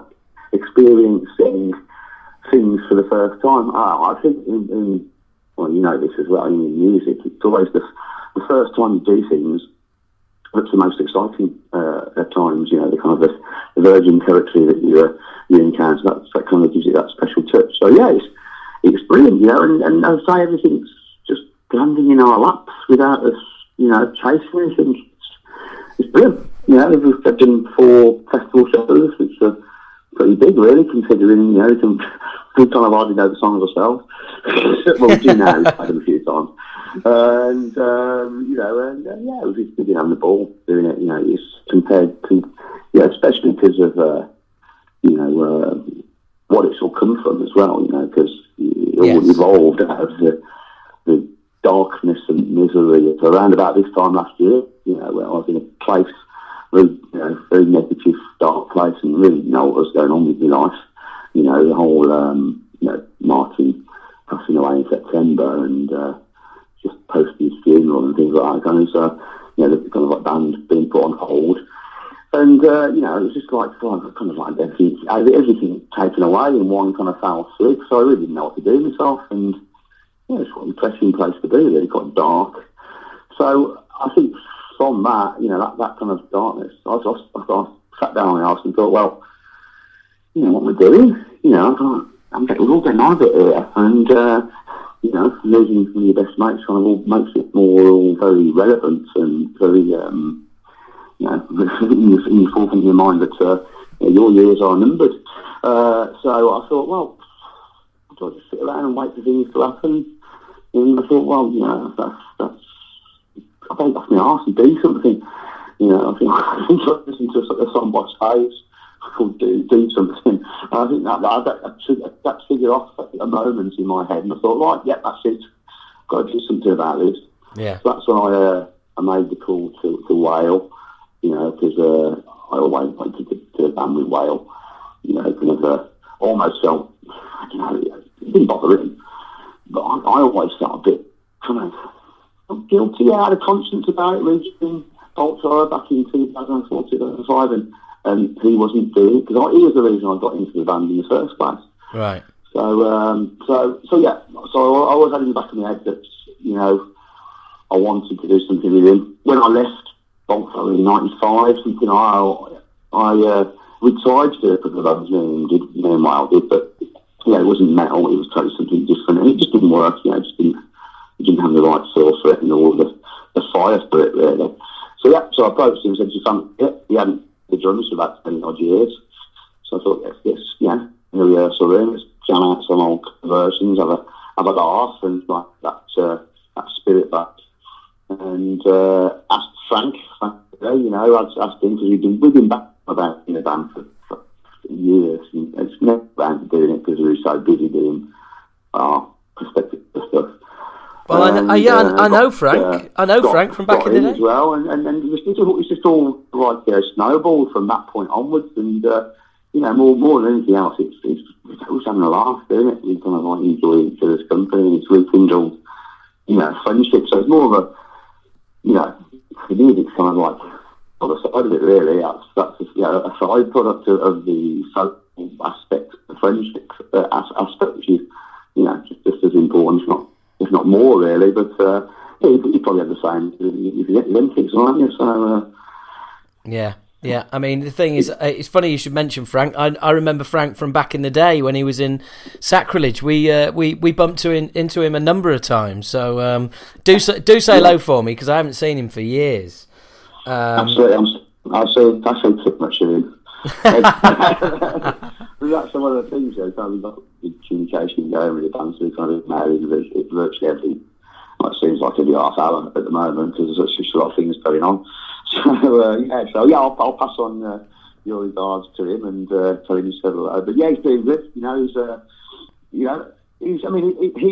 for him as well. His band's been a bit of a lifesaver as well, because his dad died around the same time as Kiddie, about a few weeks afterwards. Bloody hell. So again, he was in a real dark place, and all this is kind of Memoriam. It's almost kind of like cathartic exercise to get out our feelings of grief, sorrow, and despair in a positive, creative manner. And do something positive, make something positive out of what otherwise is terrible experience. So, I guess. It's like a big taboo. You never really ever talk about it to people. Yeah. Until it actually happens to you or someone close. Someone don't talk about it happens to you, it's dead. But when someone close to you, like that's when you start kind of like thinking about it more and talking about it. And so those two elements of his dad passing and Kiddie passing kind of spurred us on to create the monster that we have just recorded. So yeah, it's gone really well. Stuff with it, it's going to be released through Nuclear Blast early part of next year. So we've got a nice timetable to work to. So yeah, we're really pleased with how it's gone so far, and looking forward to getting it out there and anticipating the reaction to it, which should be interesting. Well, I've seen the reaction to anything that you've done so far has been really, really positive. I mean, I actually first time I saw any stuff or heard any stuff was an article that appeared on Blabbermouth, which is the famous sort of heavy metal troll site, and all the comments under your clip were just universally positive, and I was blown away by it. Yeah. I think there's a lot out there for what we're doing, a lot of respect for what we're trying to do. We're taking elements of what we've done in our previous bands and pushing it on. We're not kind of going to be exact, copycats or the same as the bands we were. But obviously we're going to be using those elements. My voice with my voice, stop. Wales drum style and signature drum tunes, which are on all the first early Bollocks songs are all there. I think people are just really looking forward to hearing that. And a loyal bunch, the old death metal scene. It's a big family, really, and it's amazing the responses we were getting off people, even promoters and record labels were kind of offering us stuff before they'd really heard about what we were doing. So I think they got a lot of faith in what we're doing, and we've been doing it for a while. So we've got kind of pretty much good faith in our own ability. We're not going to want to put out anything that's substandard or second rate. So we're kind of proud of our heritage and trying to do something a little bit different. So it's going to be interesting to see the responses once the album's out. So we're looking forward to that. Well, it's a long wait as well, because we know what the songs sound like, and I think it's planned to be released, I don't know, January, February of next year, and That's 3 or 4 months away, and I'm itching for it to get out there so people can, for the reception of it. So yeah, it's quite exciting times. Trust. No, well, it's you're kind of like an opposite version of the X Factor. It's kind of like you're it's like you said, it's it's the best part of 30 years of graft, and you sit there and you as you said, there's a lot of goodwill.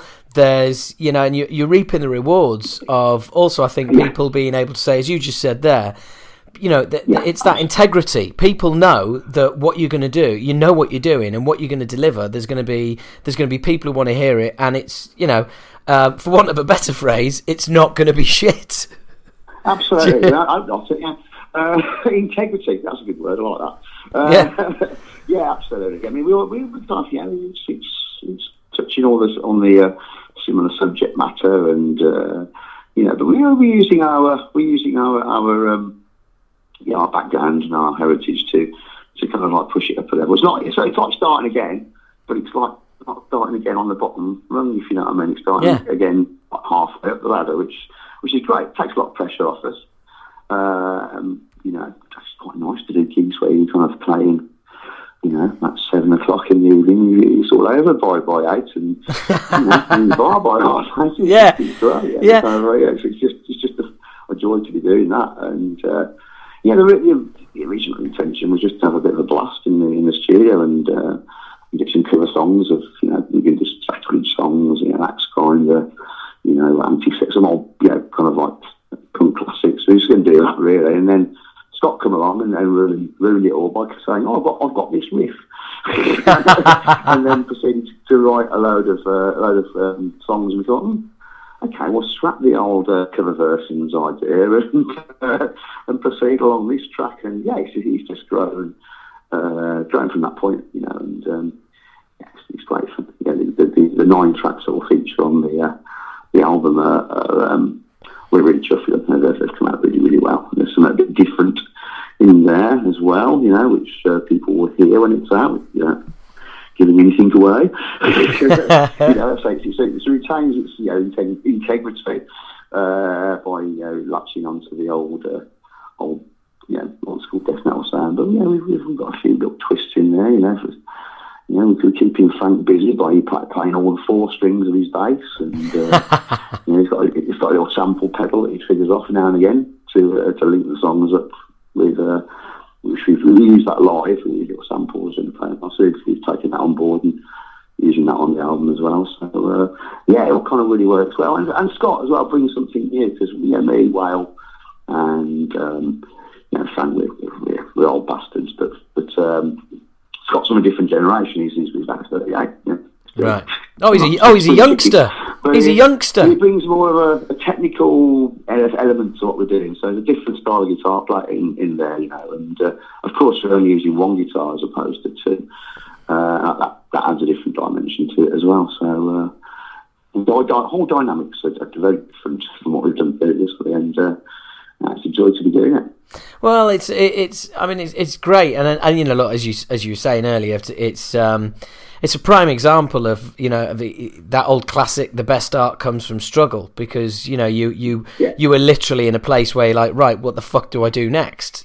And absolutely, and when you have all of that when you have things, something like that taken away from you in the way you did, like in the blink of an eye, and then you're all of a sudden it's so much to take in, because you're taking in you're taking in the loss of a loved one, but you're also taking in the loss of the band as well. It's like 2 separate bits of grieving. Like your identity gets stripped from you overnight. You know what I mean? You think, well, okay, what do I do about that? And a lot of people just sit there and.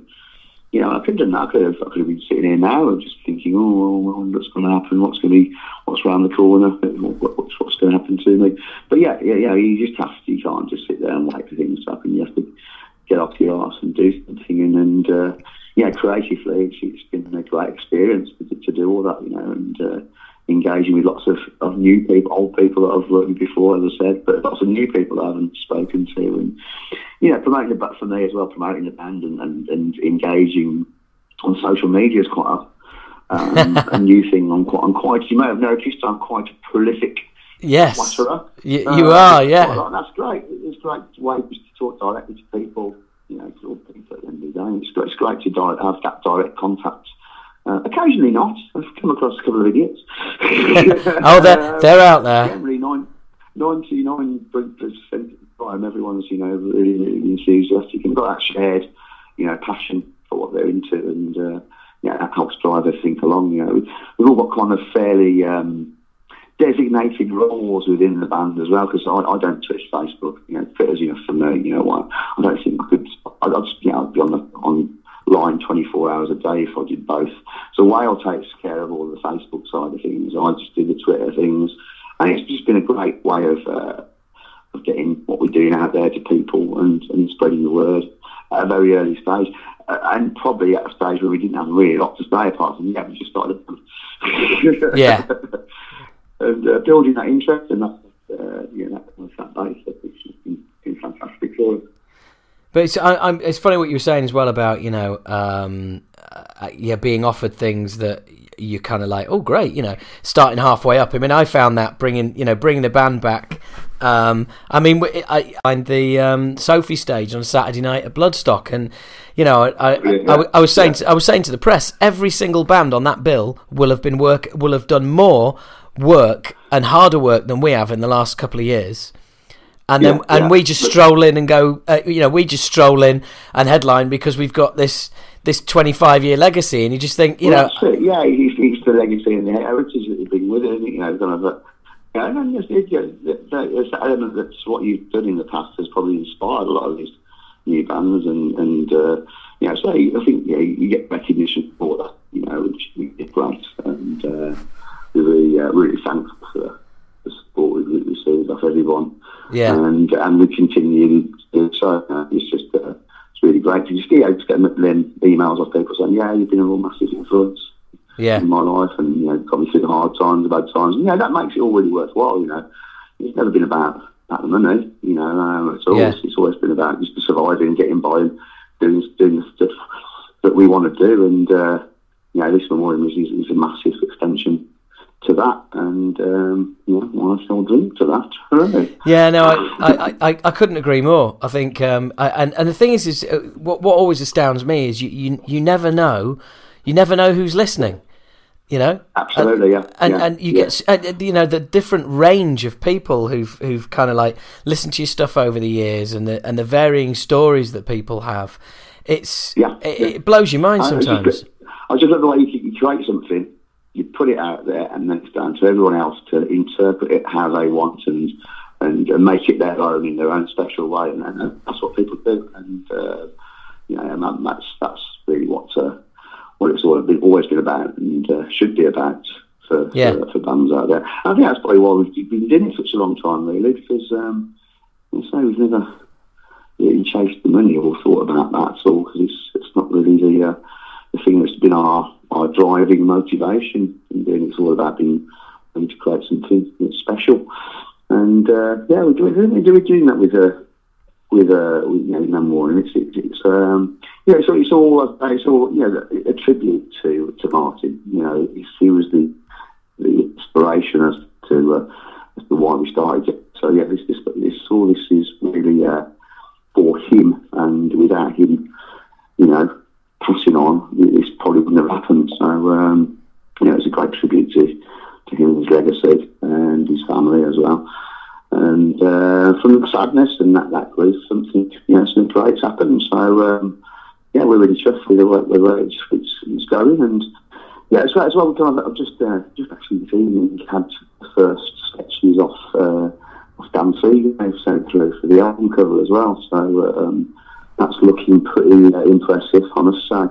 We're chuffed with what he's doing for us. So, it's again, all the boxes have been ticked, and just looking forward to getting it out there into the public, so public domain, so people can hear it. And then 2017 should be quite an exciting year for us, really. I think get out there, do some gigs, and spread the word. So, have you? Who did you say has done the artwork for you? Dan Seagrave. he's done loads of all the big death metal bands. He's got big names in that genre, doing all the classic artwork for lots of album covers. And the reason we used him really is because Scott, it was Scott's, when he joined the band, that was the one thing he wanted to achieve from doing the band. He wanted a dance grave cover, because that's what inspired him when he first got into the music, 20 odd, whatever years ago. And he always wanted a dance grave cover. So yeah, we got it on the first album. We've got it, and it's looking absolutely spectacular. We're really chuffed with what it's looking like. So probably a big full-on old school gatefold cover as well. So oh, lovely. I've seen the first drafts of it this evening. So yes, I'm very pleased with that. Have you got a title for the album yet? I mean, obviously, I don't. We have, but we are holding that back until closer to the release date. If it all makes sense, then. So yeah, we've got all the album. Yeah, all the song titles are public domain. I've told. I've released all the song titles, but we're holding that with the album title. It's going to be forward until closer to the release date. A request of our record label. Yeah. Yeah. Well, it's. But yeah, so we've got like 9 songs. They're very varied kind of influence. There's obviously the 2 songs that were on the Hellfire demo 7-inch, which are War Ages On, which was probably the first song we wrote together as a band, and that song's just really all about shit in life happens to you, but you just got to keep on going on. Yeah. The War Ages On. Resistance, that's a bit of a kind of punk kind of influence, kind of song about standing up for your rights, really, and the lack of politicisation of people in the world. So where it seems to people are depoliticised or encouraged to be depoliticised, we're getting a little bit more so now with the recent events in the press and Brexit, etc., is getting people more interested in politics, but that's really all that. That's what else we got. We got Surrounded by Death. That's obviously that was written kind of off the back of Kiddie, but at that period there just seemed to be a lot of media coverage, a lot of iconic people like Lemmy, Axon and David Bowie and Ronnie Corbett, Miss Corbett. Alan Rickman, of course. Kind of like passing on. So it kind of seemed that media was kind of surrounded by images and stories of death. But that's what inspired that one. There's a song called Drone Strike, which is all about drones striking. It's pretty straightforward, that one. We also do when we play live as well, this intro track called Memoriam, and that's just like a eulogy, a kind of 8-line intro song, which is all about my feelings to Martin in particular, really. So I tribute directly to him. But and then we've got a few new. I would consider those 5 to be our old songs, and then we've got like 4 newer ones. One of which is called Flatline, which was the last song we played in the set when we played live, which is kind of a real fucking heavy song. Chuffy that one. That's about death. And then we got 3 new ones. Corrupted System. That's that's our punk. That is a proper punk song. That's about the world we live in and the system that is around us. It's cool. So we got To Reduce to Zero, about humanity's demise, touching on old subject matter there, but it's still very relevant. And the final song on the album is called Last Words. Now, it's kind of a pretty special song. It's like a big 9-minute epic song. And, right. I'm quite proud of that. It's like it's got written in the form of a letter home from the trenches. So it's got like a chorus of a letter, then it's got a kind of like a verse of action, and letter, then action, and letter. And it's a beautiful song. We're really chuffed with that one, Last Words, and it's going to be the last song on the album. And that's the big epic. It's a very sad song. So it's all gone really well, and we've got the full all recorded, and it's just in the process of being mixed by Ajit down at Hellfire Studios now. So we are expecting the first mixes to be coming through any day now, so just have it here, and obviously work with and adjust and develop and get it all done. Finalised all by the end of October, I think, really. Deliver it to Nuclear Blast, along with the artwork, so it's all ready to roll.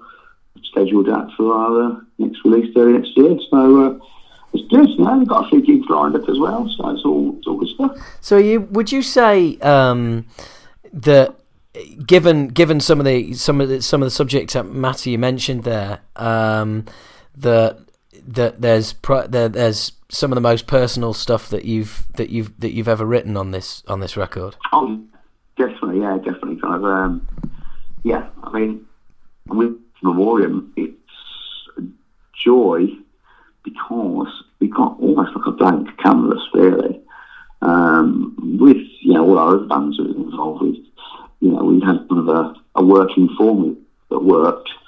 So it was pretty much, if it ain't broke, don't fix it. It was just to that formula. Anyway, it worked. It was great. But, it almost kind of got to the point where we couldn't break from that formula. So with Memoriam, it's almost a blank canvas, and for me, it's a beautiful thing to just try out some new stuff, and the lyrics are very, very personal, and and that makes it a bit more special to me as well. I mean, it's a deeply, I find it quite deeply emotional record. Because it is the whole experience of doing it. Is kind of cathartic, and our way of expressing our feelings of sorrow and grief in the best and the only way that we can feel possible, really. So I think people will be pleasantly surprised at the elements in there. I've obviously retained my voice. It's probably changed a little bit over the past 10 years, as it does. But I've tried to do as much as stretch a little bit, and do a bit different, and it all works. And it's great. It's because I know myself, having come around to sort of it's been a while since I've written lyrics and put stuff together for songs, and I've found myself the older I've got, I'm singing. I'm writing lyrics now more about how I feel as opposed to how I think. Yeah, absolutely. I think that's something that comes with the age and having responsibilities in life as well. Different as you get older, you have different becoming a parent, things like that. For me, has had a massive impact on how I think about life and how I feel about life. Maybe a little bit more in touch or empathetic towards other people and things around me. Yeah. Whereas when you're young, you're a bit more brash and just into what you're doing yourself. But I think as you develop, get older, you do have a more feelings for the world that's around you. The lyrics to the last words as well, I actually did bring a little tear to my eye when I wrote them. So there we go. I was quite emotional. That is just a hugely positive thing, isn't it? Because that means that they're hitting the spot, if you like. You're doing the right thing. Absolutely, yeah. And I'm getting it out there as well. And that's really what it's all about. So, I'm just buzzing about it and really looking forward to. In the public. So is the name the name of the band is that kind of connected with how you came together, as it were? Is it? Yeah, absolutely. Yeah. We kind of we struggled to start off with coming up with a decent name for a band because when we started doing bands back in 30 years ago. There was no such thing as the internet. And there wasn't a lot of bands out there doing what we were doing, so you just kind of picked a name and stuck with it, and it kind of worked. But in the naming process of the band, we kind of came up with hundreds of different names to try and fit, and just nothing really kind of fitted what we were trying to do. I went through. I thought I'll try and use an old through a song or as a name for the band, and I went through and googled them all. And virtually all the decent ones have been taken up by all the other bands. There's 80 songs to pick from, and I think about 40 or 50 of them, the ones that were suitable for band names, had been used already. So we kind of dashed that idea, and we did 2 or 3, and then really what we did was we thought, right, okay, it's not working. Let's just call ourselves X for the time being and concentrate on writing some songs. Yeah. And from that, actually writing the song and writing the intro bit, which I called Memoriam, it's a tribute, and then you kind of like hit me, like, here it is. It's set in black and white in front of me. That's the band name. Brilliant. And yeah, it's worked, it's stuck, and it explains. It does what it says on the can. You know what I mean? Yeah, no, absolutely. So, it fits. It's a fitting tribute to what we're doing, and got all the backdrops done, all the side drops, all the merchandise, and I've built a website which I've done myself, which has been all those little experiences have been fantastic to have that kind of creative control over what you're doing is quite an exciting phase of my life now that I am 50. Last week. Congratulations! Happy birthday! Thank you. It's on the 21st. A couple of weeks back. So it's kind of in a way that's what spurred us on, because we're kind of all knocking on a bit. We're all over that age group, and we realise our time is limited, so we've got to get out there and do the things that we want to do, the things we enjoy doing in life, and while we can. And that's one of the driving forces of I think why we're doing so well as well, because we've got that fire behind us and that determination and passion in what we're doing, and I think that always rubs off. Yeah, people understand and appreciate and respect that as well. So it's fantastic. Well, I think also there's it's a cross between the two, isn't it? As you said, you've got all of those years of integrity behind you, but you've also the industry. Everybody knows what you've been through in the last year as well. And I think there's a certain amount. I think there's a certain amount of wow, that right there. That's how to come back from adversity. It's I think that's got a lot to do with it as well. Because I want people to understand that or they can relate to it in many ways, can't they? Because everyone's experienced it to a certain extent. So I think people know that or have touched on that dark place in their life, so they kind of appreciate where we're coming from and can relate to it as well. So I think that's helped our short but fast journey to where we are to this point and months down the line. And long may it continue. I mean, it's unfortunately it's a sign of the times, because as we're people of our age, we've all had to deal with loss, be it a family member or a band member or whatever, and some more than others, and I think there's I mean I lost my father about 9 years ago, and it's that had a great there'll be some songs on our new album that'll be that'll sets of lyrics that I wrote around the time where I literally kind of found myself going, like you, I kind of like, I don't know what to do. I'm at a real sort of loss here, and the only way I could really felt like I could express myself was just getting my emotions down and my thoughts and my feelings down on paper. It's almost the only way you can do it, really, isn't it? From our perspective, it's the best way we can, rather than bottling it up. For me as well, I lost my dad when I was 21, when I just joined Ultra. By the lyrics that I wrote back then, Lament, and there's quite a few the songs that are directly influenced by that experience. And as you get older, it's something that happens more and more, and it's something that's guaranteed really that's going to happen. Is that sense of loss, and it's the way you deal with it, I guess. It's the way that it happens to everyone, but it's how everyone has the cards. It's how you play the cards at the end of the day, and how you deal with the situations as they come up. And and roll on from those experiences and share those experiences for everyone to, just kind of like to understand, help everyone else understand. I think that's why it works so well.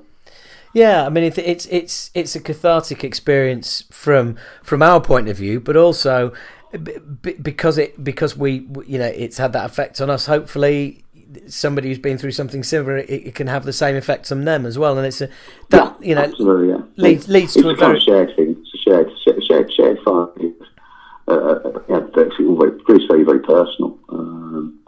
I was talking to Greg from Valentine, and a lot of the lyrics from their album was inspired by the loss of his father as well. So it goes across the board there, and I think sharing that experience with people helps people that are going through that experience themselves. It kind of gives them an anchor or something to lean on and help them through that process. The element of understanding out there about the whole issue of and the taboo of death.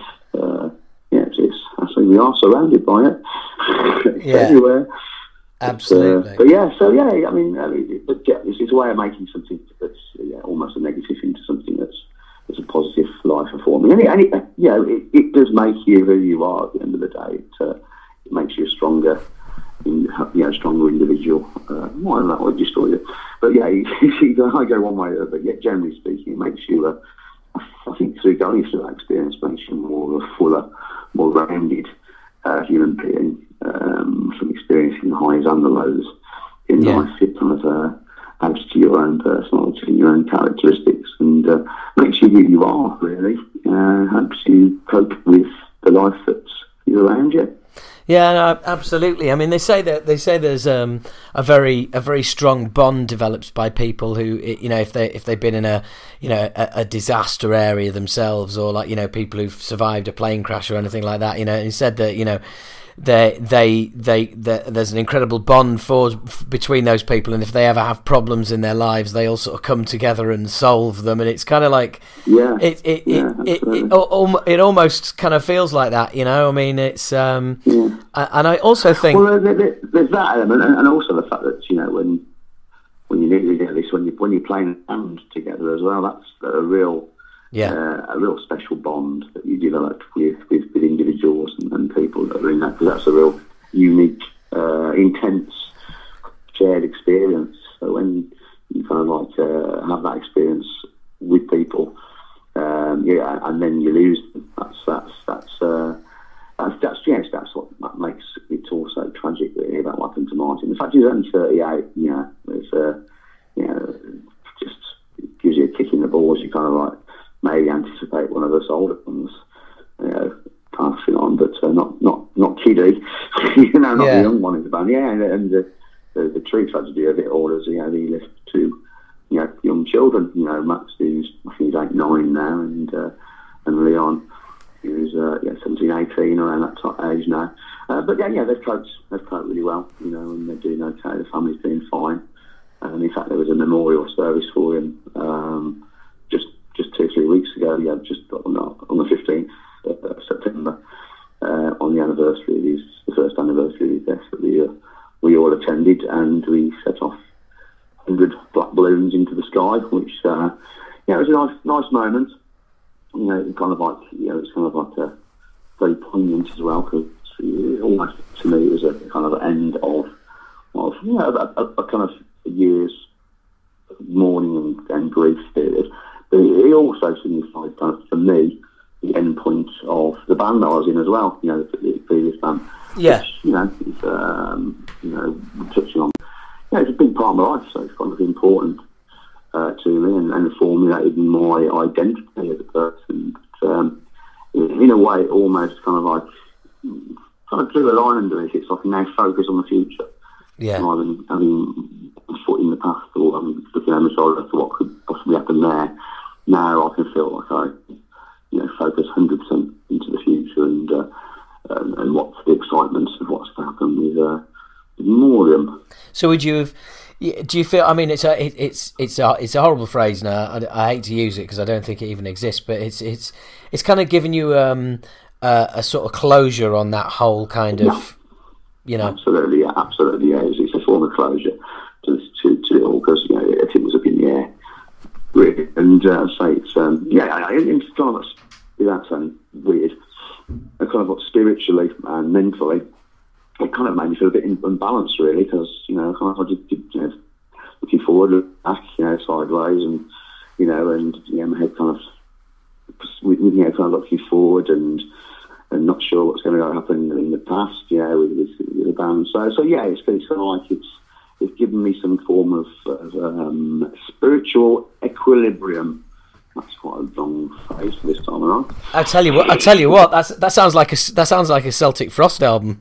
It could be. That could be our album title. Well, if what we do as well, we've already got like half an album in the bag for the next one. Really? When we're in the studio, we kind of got the basis for about 4 or 5 new songs as well. So it's the future is looking good. Oh, that's awesome! And presumably, there is a there's kind of goodwill from Kiddie's family as well, and the kind of feeling that you're sort of, you're doing it for him and carrying the flag, as it were. Yeah, they understand what we're about and what we're trying to do, and I think they appreciate that it's all about a tribute to Martin and keeping the fires burning, really. Well, yeah, because there is that as well. Because you've got to earn a living as well. You've got to, and you've got to make the most of what you do. Yeah, that's it. Life is too short to sit and ponder on what could be. One must get off one's backside and do it. Beautifully put. And of course, speaking of getting off our backsides and doing it, we're playing Glasgow together. Oh, we're doing the April Fool's Day show. Well, this is what I'm trying to establish. Are you on the Saturday? Do you know what day you're on? I haven't got a clue. Yeah, I think we're on the Saturday. I think we're on the same. Well, I hope so.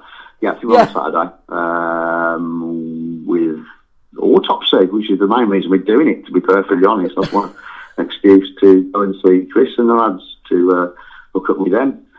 I've probably gone to the gig anyhow, so it's quite good that we're doing that one. It's a bit weird though, because there's another gig on the same weekend, another metal gig in Edinburgh. It's just heavy Scotland. Heavy Scotland. It's all kicking off. Yeah, there's some right old wars going on in Scotland about it. Apparently, I mean, is it some kind of promoter kind of face off or something like that? Because it's just stupid. Because the only people that are going to suffer from it are the people that want to go to both gigs and the bands that are going to. Why couldn't they have on 2 separate weekends? I know. It's drawing the same. It's the same market, isn't it? It's ridiculous. It's mad because you've got Behemoth and Arch Enemy on one bill, and you've got like this whole Autopsy, and But the thing is, heavy Scotland. I think I'm not sure if it's 1 or 2 days, but Lord of the Lands that we're doing is over 3 days. So is it? Yeah. Okay, I didn't know that. It's over 3. Yeah, it's over 3 days, and the thing is, mate. I mean, I think we've been booked for fucking comedy relief. I really do. We are going to get shit chucked at us. I'm really looking forward to it because basically, I'll be down the front doing that as well. Yeah. Because it's a death metal bill. It's a death metal festival, and little old us. So I'm fascinated to see why we've been booked. But it could go very well. It could go very wrong. You're gonna have to downshoot and growl those vocals, mate. That's the only option you got. Yeah. We were thinking. No, it's 55. Well, we were all thinking of rocking up with corpse paint, but the trouble is, absolutely, yeah. The trouble is, you're never too sure with an audience like that whether they're actually going to get the joke or just fucking you're going to rile them up even more. So it might be interesting to find out. I'll be interested to see if it actually happens because the way kind of like the clash is just ridiculous, really, isn't it? So, let's see if it happens. But yeah, I'm looking forward to that. It'd be good. I've played Scotland for a hell of a long time. So I mean, we've got Eindhoven Metal Meet. You do December the 17th, which should be good because we're going to meet up with the lads well, it's Dave from Willetts, and catch up with those lads, which would be nice. And then we've got Blast Fest in February, I think it is, around February time. So, got a few gigs lined up. We just signed up to an agency as well. Paul Ryan. United Talent Agency. You signed up with Paul? Purely because we were pretty much doing all the gig bookings ourselves. That's why we wanted to do it from the outset. But, after doing it for 6 months and just continually batting off offers to play random places for, expenses or 50 quid and a bag of chips. Cider and a bag of crisps. Stage of life. Our stage of life, we kind of a bit beyond that, to be perfectly honest. So we thought, right, stuff it. We'll get our mates Ben and that, Orange Goblin to sort some shows out for us. And it seems to be working well. We're getting a few offers in through that. So hopefully some nice shows will pan out for 2017, and it should be a glorious year. Well, I totally know how you feel, because I'm still getting the madcap offers, fucking cider and a bag of crisps apparently is a fitting payment. DIY Underground Festival. Yeah. Oh, I've even had stroppy responses going, oh well, luckily some bands are still in it for the music. Yeah, because I'm a fucking millionaire just in it for the money. Absolutely. Yeah. But maybe 10 quid and a bag of chips, that might be quite good. I'd say I'll probably settle for that at the Lords of the Land when we get pasted on. Deep fried Mars bars all round, I reckon. Yes, we'll probably get them chucked at us, probably, yeah. But it's so you've got your you're dealing with Paul Ryan, aren't you? I certainly am. Yes, we are indeed. Yeah. And by the way, the Eindhoven Metal Meeting, I've got just one word for you, and that is steps. Steps. Are they playing it as well? No, you wish. Yeah. My namesake on vocals. Yeah. Have you reformed them? Have you? How are we to know that H all along stood for homosexual? But there you go. No, it's when you get there, and you go around the back, and they let you in, and you'll walk through the door, and you'll look up about 3 or 4 flights of steps that look like they're going to go to the summit of a volcano, and my words will be ringing in your ear, going, "He fucking said steps. He said steps. Yes." Steps. When you, I'm glad that at that point I'll be glad that I'm the one carrying the microphone. Yeah, absolutely. Well, I tell you what, the trouble is that the bar is right at the top. When after a few drinks, just make sure you've all got your marbles about you, because our drummer nearly went from top to bottom. Right, that would be a pretty bad way to end the weekend. Yes, absolutely. Yeah, after the gig, I suppose, but. It was absolute. Yeah, I mean, but it's man, we had a great time. We were there 2015, and it was an absolute fucking blast. It really was. Well, it should be. I mean, times like all over mainland Europe is just absolutely buzzing for it as well. That's our main fan base really is over Germany, Holland, Belgium, and that area. So we're kind of looking forward to getting out there. I mean, probably did a party zone earlier this year. That was great. Obviously, an Extreme, also great. Fall of Summer in France. That was a great little festival as well. So we did some good shows, and we enjoyed every one of them. They've all been very different. So it's been great building up the name and getting a bit of experience playing live again as well. So it's awesome, man. Doing it. That's awesome, man. Well, look, I'm not going to keep you any longer. It's been a pleasure talking to you, and look, I'm looking forward to April. If our paths don't cross before then, I'm sure they most possibly shall do, and keep in touch with me on Twitter. I will indeed. Don't you worry, mate. I'll let you know when this is all going out. I'll include links and stuff. It's a bit of a vocalist special because it's. I'm also going to have Steve Grimmett on as well. Right, okay, yeah, Onslaught, yeah. Yeah. My favourite bands, one of my favourite bands, Power from Hell, blah, blah, blah, blah, blah, blah. So, well, yeah. Well, there you go. It's going to be. I hope you're going to edit some of this shit, are you? No. I don't edit. I don't edit anything. The whole thing will go out top to bottom. We've been talking bollocks. But believe it or not, the thing is, do you know what? There's enough podcasts out there, and there's enough interviews out there where they edit it to fuck and sanitize it, and you just end up with the same old interview every time. And this is just like a more of a general chit chat, as you said. We didn't get to talk about Rice Krispies. About what? We didn't get to talk about Rice Krispies. Oh, we didn't. Sorry, I thought you said something fisted. Then I was thinking, Jesus Christ. I was thinking, I don't remember that being on the agenda. Not that kind of conversation. Yeah. Well, I tell you what. Nice one. When the album comes out, I'll get you back, and we'll do a Rice Krispie special. Absolutely, that's why that could be the album title, I reckon. Another one. Right, the next one. We've got the third. That's the third one lined up. Yeah, perfect. Yeah, cool. All right, mate. Well, look, it's been a pleasure talking to you, mate. And you, mate. Have a good time. You too. See you out there. See you, mate. Cheers, mate. Bye-bye. Ta-ra. Bye. So there you have it. That was my chat with Karl, which was really cool. We kind of got quite a few friends in common, and that was the first time we'd ever spoken. It's weird that our paths never crossed over all those years, but we had a really good chat, and well, as you heard, excuse me, sorry about that. But as you heard, we had quite the conversation, didn't we? That we let you all in on. Wasn't that good of us?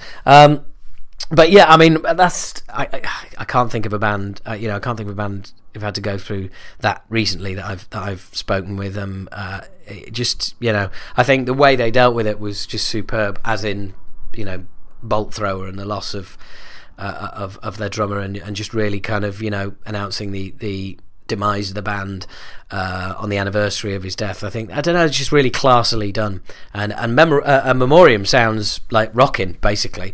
Definitely going to be playing some of that as soon as they start releasing a few more tracks coming up to the album release. Definitely going to be releasing some of that and playing it on here, and it's to be looked forward to, without a doubt. Some proper old school, and I've heard some bits and pieces, and it's very cool, very cool.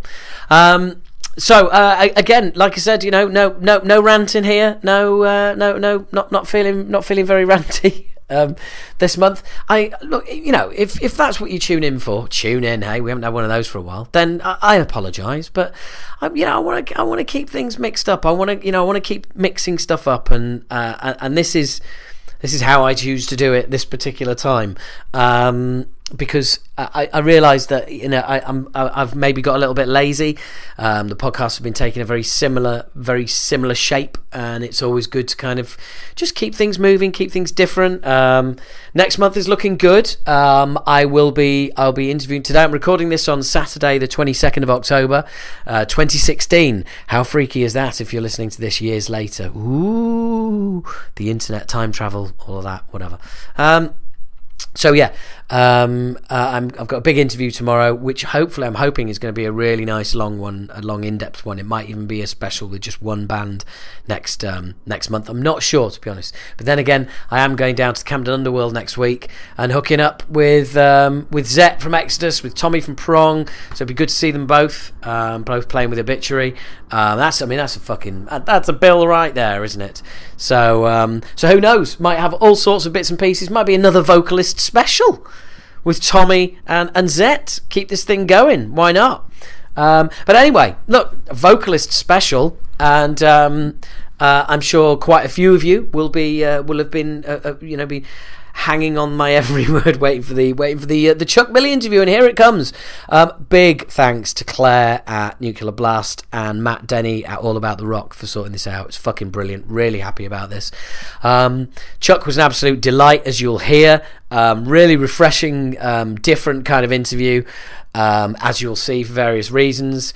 Now it starts with me. Basically, I'm being connected by the record label, so I'm not having to ring the States on my mobile mobile, and it, basically cost me thousands of pounds. So the label are connecting us via a conference call. So at the beginning of this, it's just me sat listening to beep beep while being on hold, waiting to be put through to Chuck. So hence the fact that I have a little bit of a meltdown, as you're about to hear now. But I hope you enjoy this. It was an absolute pleasure talking to him. This is Chuck, Billy and myself talking only a couple of days ago.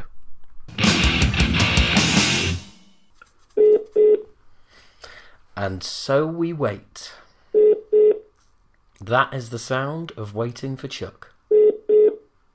Yeah, and I say waiting for Chuck. I mean, it's not like he's keeping me waiting. He's being rung as we speak. I better stop doing this, actually, otherwise if Claire comes back, it's going to sound like I'm talking to myself. Shit, I am. Yeah, that's quite a realisation. It's weird, you guys just feel like you're there, constantly hovering in the background of my life.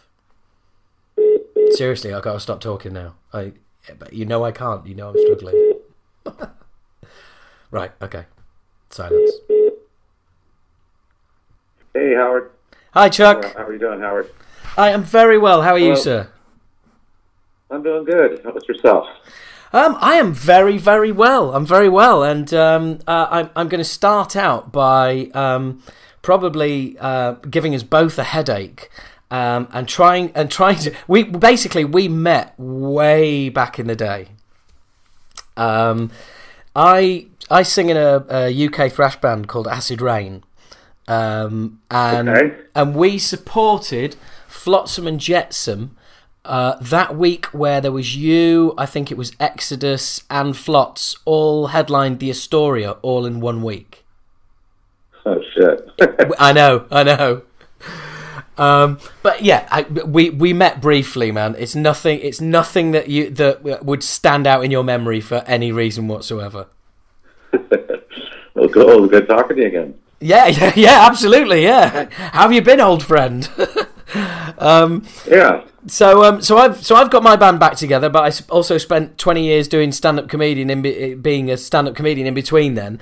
So it's been it's been a varied and interesting path. But for you, new album coming out, you must be pretty excited.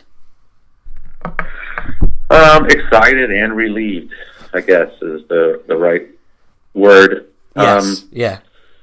Yeah, it was a long, grueling process to get this record accomplished. From the day one of trying to start writing to, finish recording. Yeah. We put about 2 years into it, me and Eric. And along those 2 years, of course, we had, a few good tour offers that we couldn't refuse that we went out on, and it kind of threw a wrench in the writing process. But yeah. It was just really grueling, and it really, for me especially, created some tension between me and Eric, and I probably came in to the final recording stages probably with a little bit of anger, and I was frustrated, and we really knew we had to have a record out this year, and we knew that we had to have it recorded by June 15th, or we wouldn't have a record, and so we looked at Gene's schedule and seen that May there was a couple of weeks, and we knew, shoot, man, we don't even have the songs done, but we don't have a choice. Let's book it. So we just booked it. Right. And everybody kind of went into the studio blindfolded a little bit, even myself. So I think maybe because the way we did it, it was something we didn't do before. It was an unknown kind of territory, no demos, no rehearsals. Wow. That maybe having that anxiety and frustration and just all these emotions going on about the record, maybe it was a good thing, because I think maybe some of that kind of poured out, or maybe put our backs against the wall and maybe had to really get it done, I believe the phrase is. I think that short amount of time, we didn't have to double second guess ourselves on what we were doing. We just kind of went with our gut feeling and went with it. Yeah, I think the phrase is it lit a fire under your ass. It lit a fire under our ass. That's perfect. That's perfect. way to say it. Yeah, no. Nothing. They say the greatest art comes from struggle, and by the sounds of it, you kind of ended up with, intentionally or not, a shitload of struggle to deal with, and it's always interesting when everybody's out of their comfort zone, and you throw the cat among the pigeons and see what happens. Yeah, I mean, it was really like that. I mean, I know Gene went in recording. He was the first up doing the drums, and he never even heard any vocals on any songs at that point, or any solos or anything. The songs weren't even finished. There was no demos. Wow, right. So he had a bunch of riffs just kind of going in, and Eric just kind of guided him through what he needed to get down to put it all together. So I think everybody had to have a little bit of that going into the process. So, I know for a fact Gene, it wasn't the funnest for Gene either. So I know, he was pounding the hell out of those drums, according to the engineers, and he was just hitting the hell out of them because it was, a little frustrating. But that's a good thing, because at the end you listen to it and it's like, man, he killed it on those drums, and whatever it was, and whatever reason that we all had that feeling going on this record, maybe that's what we had to have happen for this record to succeed and outdo the last record. Yeah. Because you're always chasing that last record, trying to outdo it and have the record sound better. So you're always in that mind frame. So when we went in blind, thinking, "Oh no, are we doing something wrong? Are we going in too soon, and we're going to make a big mistake here?" I mean, there was a lot going on emotionally. Yeah, it's. I mean, having been through that process, and now being out the other side of it, presumably, like you said, there's an overall feeling of relief.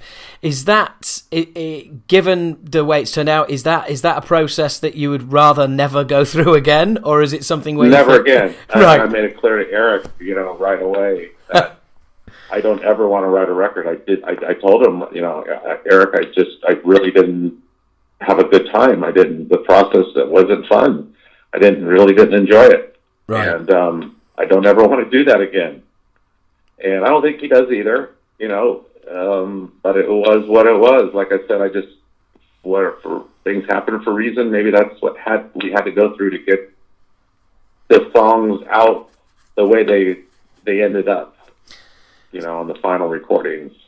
So, but the relief, you're right, it was a relief because we recorded all the way up to like the 14th of June, the day we were leaving, or the night before we were leaving to go on tour. We were still recording.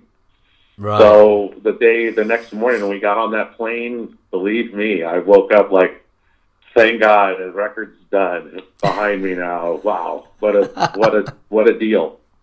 And at that point we haven't even heard the mixes yet, so we were still unsure. It really started coming together once Andy started putting the mixes together and we started hearing everything as a whole. Yeah. That's when we were starting to get a little excited, like, wow, man, these are coming along, wow, and that's really good, and it all just kind of came together, Man, that has got to be the weirdest feeling, to be that far down the road before you're actually kind of getting something back out of it. That's it's got to be. That's just fucking weird. It was the wildest recording process, and even Eric commented this year. I'm going to already start writing now. That's a little good. That's a good plan because, it'd be nice to have a record out after 2 years or so, within 2 years. Yeah. So, that is, it was a big, big, heavy thing. And when we were done recording the record, before we knew if the record was good or not, I went to Europe with Eric, said, dude, I'm not doing any interviews because I'm just going to sound like I'm talking shit because I didn't have fun. It's not going to be a good interview because I'm going to be like talking shit that I wanted to strangle you. So at first I was against doing press, and then I said, no matter what happened, it is what it is, and it's what happened. And I look at that's the way the record came out because of what we went through to get to the end. Yeah. So I decided that maybe I'm just going to speak the truth of what I felt, Well, do you know what, Chuck? That is really refreshing as well, because it's as I'm sure you've seen. There is a plethora of interviews out there with people going on about how great it was, and it came together, and there was magic in the air, and this is the best stuff we've ever done, and it was great fun, and it's really interesting to hear. It's really interesting to hear the other side of that. Of fuck no, I'm never doing that again. Yeah, I mean, it was really a miserable process. And we've done a lot of records together, and it's been great creating and writing and sitting in the rehearsal room with the rest of the guys and throwing around chops. That's fun. Yeah. We didn't get any of that on this one, so, you know, it's just, it wasn't comfortable, for sure. Well, I know the meaning behind the title, but it almost the title almost seems to sort of belie a kind of it's almost like, you know, Brotherhood of the Snake, as in, yeah, that's us, and this, you know, the snake is a fucking horrible creature, and this was a fucking horrible album to make, and you know what I mean? Yeah, I mean, you know, the title came up. We were running with the title for a while. When we came across it, because, you know, what inspired the title actually was because Eric had made mention to me that on this record, you know, if we could try to not write some songs this time more as personal, like the last couple records, you know, Native Blood, and there were songs that were more personal about illnesses and losing family and stuff like that. Yeah. Because let's try to come up with something, a story or something visuals we can write some cool songs about and stuff. And I said, all right, so I kind of, when I came across the Brotherhood of the Snake story on the internet, I kind of sent it to Eric, and that's when he kind of said, you know, that's actually a great title for a record, Brotherhood of the Snake. Yeah. So that kind of spawned the first thing, and you know, the whole Brotherhood was a secret society that was formed over 6,000 years ago. Yeah. And they were out basically on a mission to put down and take all other religions, because they believed that their God or creator or whatever created mankind to serve on earth as slaves to mine for our gold and minerals. Right. Okay. So it's kind of like, okay, well, that's a cool story we can build right there. You know, let's run with that. Brotherhood of the Snake. It's a cool title. We got something we can build the story around, and you know, then it all kind of grew. You know, the Pale King and songs like that, and just Seven Seals. They all just kind of coming out because of the first Brotherhood of the Snake inspiration. Secret societies, and I was really in a fascination with. I was watching some shows at the time about aliens, and they were documenting, showing that around the world for thousands of years, different societies have actually documented like sightings of beings with big heads and long arms and flying objects across the sky, and it just made me kind of think like maybe there is something to this. You know, how did they all have the same sightings thousands of years ago? And you know, so it made for a good connection. I was fascinated, and it was something that wasn't so personal, and we could build a really cool story on. Yeah. We didn't want a concept record. We just wanted something to get the record kick-started. Yeah, it's more of a theme than a concept. Yes, exactly. Yeah, and did it feel a little bit more kind of, I don't know, It's difficult. I'm being a lyric writer myself. I'm sort of slightly struggling to deal with the concept of you know, of basically being told, well, like, you know, I want you to write about this and not about that. Was that a little bit of a straitjacket, or was it nice to have the direction? Well, with this, because when it's personal songs, you really got to think about what you're saying and the emotion you're feeling, and you have to really create it. Where if you're writing a story about something like we were writing, you can guide the story any way you want, really. Yeah. So when we were writing it, it made it more fun, for sure. I think just not having to be so personal and think deep about you know, what's going on.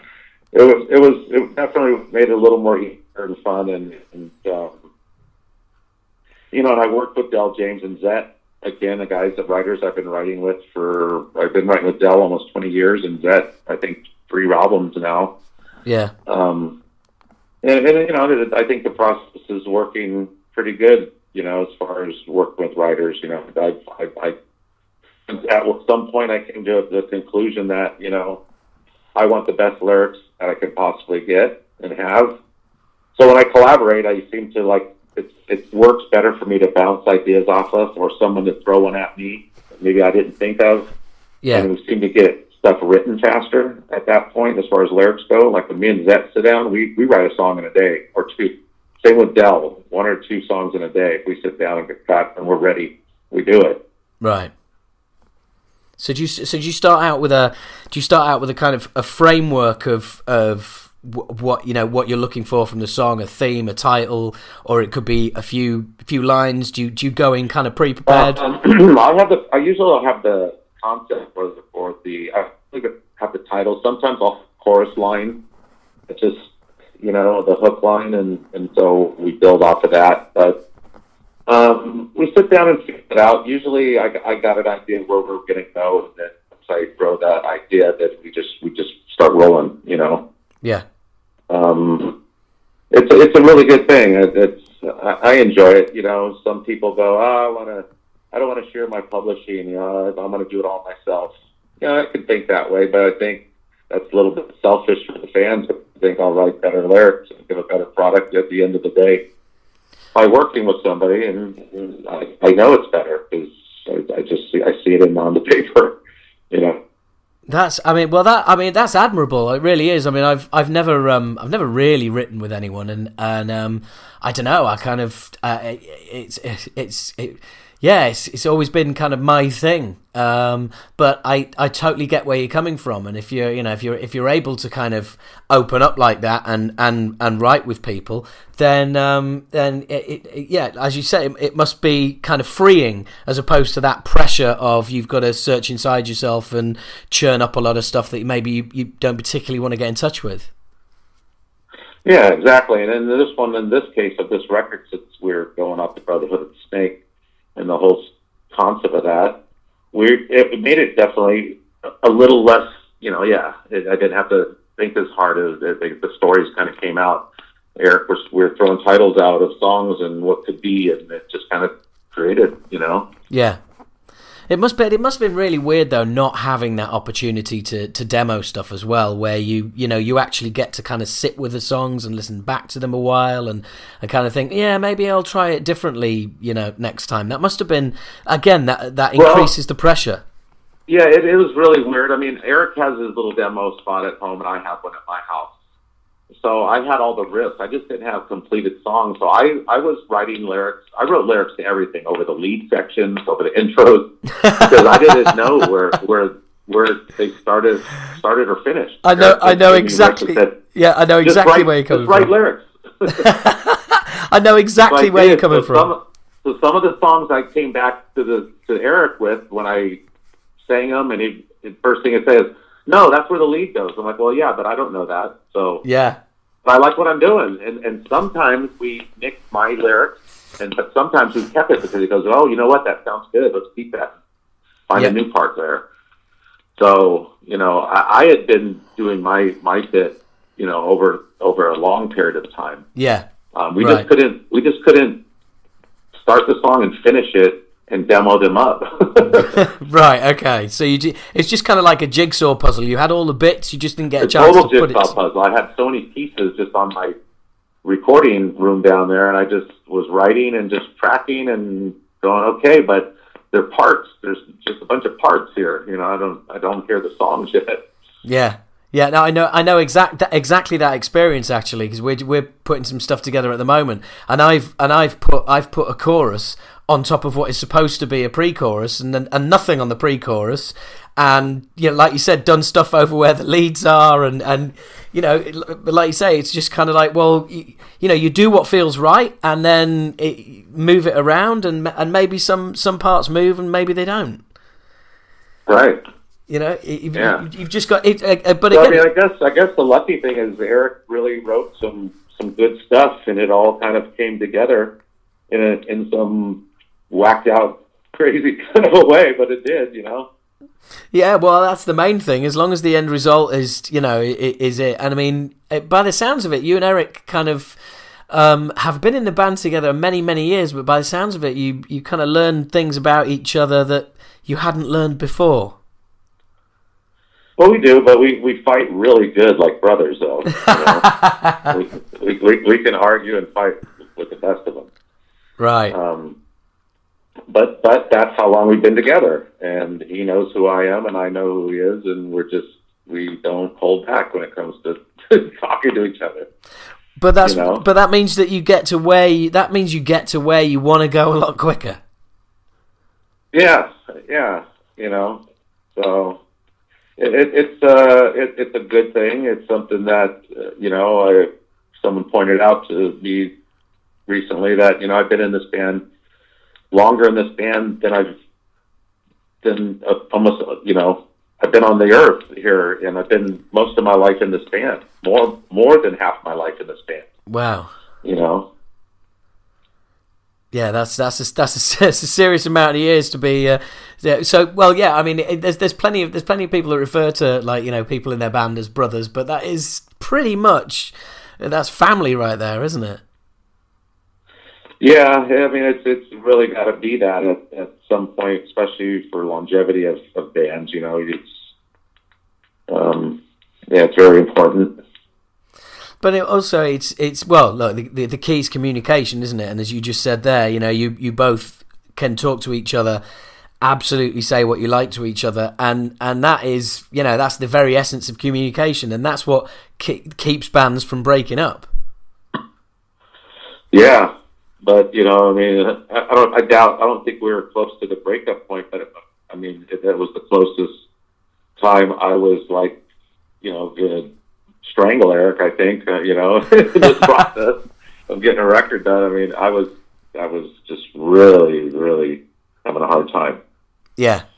No, I appreciate that. So obviously you're looking forward to getting out on the road and playing these finished songs. Oh, hell yeah! And now that we got some great songs, it's like, woo! Now it's the easy part and the fun part. Let's just go, kick ass and pump this new record, everybody. Because we're pretty pumped up. We're really excited for everybody to hear it. Because it is special. There's nothing special to it, Just I think, like we were talking about, just everything that me and Eric went through to get to this point, Yeah. No, it's like you say, yeah, that's something special. Are you going to be able to get? Is Gene going to be doing plenty of touring duty with you, or is that still to be? Oh, that's Gene great. Is. Gene and Steve and Alex, yes. Oh, that's awesome! Yeah, because I've known Gene for years. I toured with him in '89 with Nuclear Assault, Dark Angel, and Candlemass throughout Europe. I spoke to him on the podcast not long ago, and Testamant is one of his favourite things to do, as he would say. Yeah, and he, everybody seems to keep busy. Gene still does, his Death and Dark Angel and whatever other projects come down the road. Same with Steve, same with Alex. So it's good. The group is pretty healthy, just because everybody gets to have their outlets and do what they do, So I think Testamant now is in a real healthy spot, Yeah, and of course you have your management business as well. How does that work when you're on the road? Is that basically just email? Of course, yeah. Communication every day by email. I'm always on my emails, and there's always something going on. Yeah, it's been good, but when I'm out of the country and business gets taken care of here, Johnny or Maria, who are my partners, they handle business if I can't. Yeah. So is that Maria Ferrero? Yes. Well, wow. And John Zazula. Yeah, well, John Zazula. That is bizarre, because I remember getting a copy of the first MOD album from Maria, and she sent that to me on behalf of Scott from Anthrax to trade for my band's first demo. Right. Back when I was, Wow. yeah, I know that's why that name has just kind of dropped into my head. I've got the biggest smile on my face at the moment. I have not heard that name in quite some time. Yeah, so we started our company about 2 years ago, and we started out with Exodus, and we got a band Shattered Sun, and we're managing Venom Inc. now, and Soilwork, and a couple other artists. So it's keeping us pretty busy. That's cool. That's a nice little roster. Venom Inc. Nice to know that you're signing. Nice to know you're signing bands up from the UK. I know another band. You know, I'm not mentioning any names, but you know, I know another band that could do with some representation. So have you got any solid dates for the UK yet? Well, we're coming over there in. Oh shit! They're already out, aren't weeks. they? Yes. On Fuck. a Monomarth tour, we're going to be over there real shortly. Of course. Shit. I did actually know that. But that's nice. Yeah, I think the first day of the tour, the record comes out. Yeah, so perfect timing. And is that going to be a co-headline, or is that you? No, they're headlining. We're supporting. You know, they asked us to support the tour. I think almost a year ago. This has been together. That's awesome. So how long a set are you playing each night? We have 50 minutes, so it's around 10 songs, something like that. Right. Okay. Well, that's I remember having this conversation with Zet last time he was over, and he was like, "Supporting, man, it's the way forward. I fucking love it." You know, it's just yeah. Less than an hour. It's fucking great. Yeah. And it's a real. I mean, that's a lovely kind of way to just kind of get back on the horse, isn't it? And get those new songs out. Well, it'll be a great tour for us, because I think there's some opportunity for us to possibly play in front of some fans, younger fans, and maybe some fans that aren't necessarily in the Testament or haven't got a chance to be in the Testament yet. Yeah, absolutely. So I think it's going to be good. We'll bring a different style to their fans, because we'll bring some cool thrash, and you know, they'll do their thing, and I'm sure Grand Magus will do their thing. So I think it's going to make for a pretty good show. Yeah, and you're absolutely right. I think there's a lot to be said for playing in front of people who like you say, who may not necessarily be into you. You know, I remember back in the day, it was just like kind of like, you know, no, we just want to, you know, you just want to play with thrash bands in front of thrash fans, and everyone else can fuck off. But I think the older you get, the more you're kind of open to like, no, this would be really cool to play to people who don't know us. That's a different challenge, and that's fun. Yeah, at this point in our lives and careers, we're trying to play places we've never been yet, or in front of crowds or people we haven't had the opportunity. And I think this is probably one of the perfect opportunities. They're going to play some really good venues and some good rooms. It looks like ticket sales are doing really well. So I think it's going to be a good show we made for this to start the record cycle. Yeah, absolutely. A lovely way to do it. A really well attended tour where you're supporting. That's the one. That is definitely the one.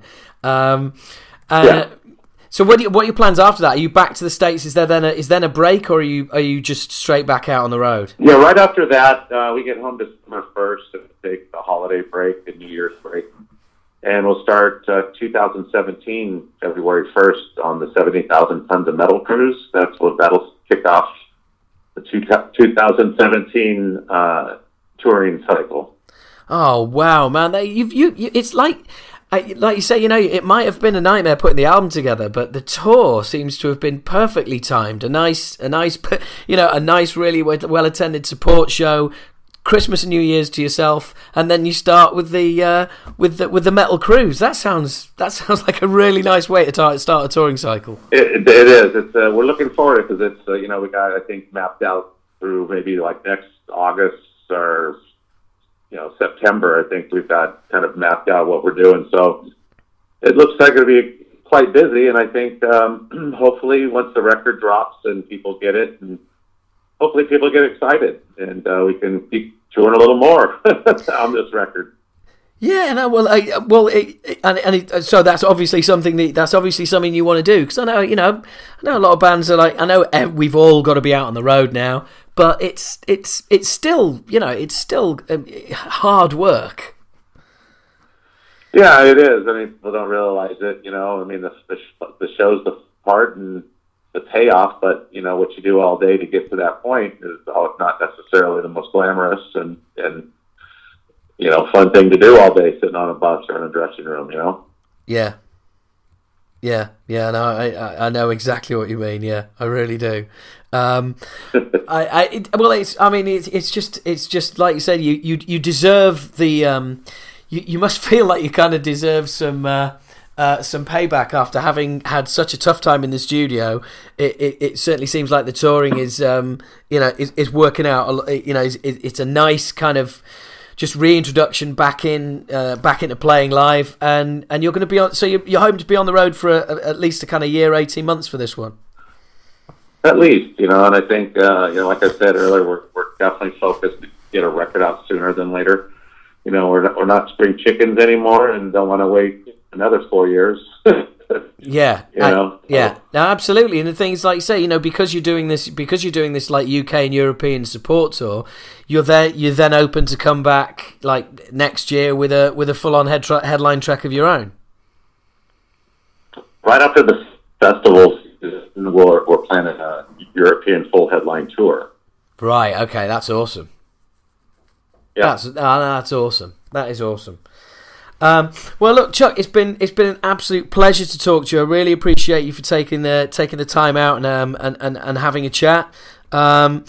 It's and do you know what? November the 4th, the Roundhouse in London. I will see you there. Sounds good, man. Cool, man. See you then. Cool, excellent. Well, have a good day, and thanks again for your time. I will see you. Cheers, now. Bye. Cheers, man. Bye bye. And there you have it. That's Chuck and I chatting. Chuck and I chatting the other day. How cool was that? I mean, what a lovely guy. What an absolutely lovely guy. I'm not going to do the usual. Oh, we had a great chat, because you heard that, didn't you? Or at least I hope you did. And just absolutely, just really cool, and so refreshing, wasn't it? So refreshing to not have somebody just going, oh yeah, it was fucking great, and it's probably the best time we've ever been in the studio, and he's just going, no, fucking hated it, never want to record an album like that ever again, never. It's just so refreshing. So talked a fair bit of bollocks with Chuck there. It was really good of him to carve that time out for us, and that is the podcast, folks. That is the end of another episode of Talking Bollocks. It's amazing how these all add up, and it's, again, I have to say thank you to everybody, every one of you who listens. I really do appreciate it. I'm thankful. The fact that more than 10 people download this is absolutely beyond my fucking comprehension. So thank you very much. Wherever you are, wherever you may be listening to this in the world, thank you. Get in touch. Let me know your thoughts. Let me know, which episodes you like, which episodes you don't like, etc., etc. Twitter @TalkingBollocks with a Z on the end instead of an S. It's dead easy to find me. Also Facebook at Facebook.talkingbollocks, I think, something like that. Whatever. Fucking find it.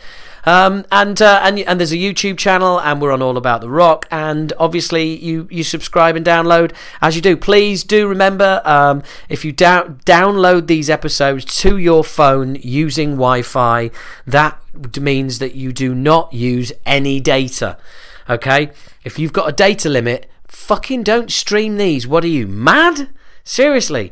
Download via Wi-Fi, cost you nothing, and also, if people ever say to you, oh, I've tried with those, but they're too long, or, oh, fucking hell, well, am I going to have 3 hours spare? Please, remind them that they don't have to listen to 3 hours all at once, and that you can basically listen to it. There's not another one out for a month, so you can just keep dipping in and dipping out. That's what I'd suggest anyway. I haven't got all the answers. I'm just suggesting that maybe when you look at something and it's 3 hours long, it's not a movie. You don't have to sit down and listen to the whole thing at once. You really don't. But wherever you are, wherever you're listening now, whether you're listening on headphones in your bath, feeling the warm water slowly caressing your sack, or your breasts if you're a woman, this has gone fucking weird fucking quickly. Or if you're on the bus, because you're a peasant, because that's a joke. But you're driving, or you're on the tube, or you're on the metro like up in Newcastle, alright, where Geordie Kurabi lives, who used to be in fucking Motley Crue Lake. Wherever you are, whatever part of the world, I really appreciate you listening. I really do. And I do mean you. I don't mean anybody else. I'm not referring to anyone else out there. I specifically mean you. Yes, you. Thank you very much. It's great. I appreciate it, and I hope you continue to listen for many more years yet, because that's how long we're going to keep this fucking thing going. Okay, so next month's looking good. Hope you enjoyed this month, and that was me not ranting. Came close a couple of times, but and again, I can't. I must say, it's not because I'm not doing away with rants. I am not. Don't think for a minute that Howard is still very much alive. Okay, it's just that. I'm at peace with the world, man. No, not really.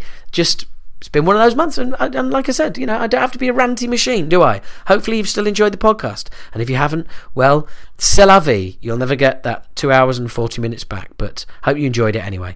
So. It now comes to that point of the show where I introduce the final part of it, which is, of course, is the song Death Rage, a means to no end. The album is out now. It's cracking. Probably going to be on the best of list for the year. Great guys, great band, and this song is called "Don't Stare at the Edge." See you next month. See you next month. Okay, look, hear from you. You'll hear from me next month. Whatever. Next month. Later next month. What the it's gone reasonably well, reasonably smooth up until now. So see you next month, speak to you next month, smash you in the face next month, I don't know, whatever. Next month Talking Bollocks will come out, and we'll speak again then. Well, we won't, it'll just be me speaking at you, but you get the fucking picture. This is Death Rage, Don't Stare at the Edge. Okay, I just need to mention, I think I might have got the album wrong title a couple of times. It is No Means to No End, okay? No Means to No End, out now.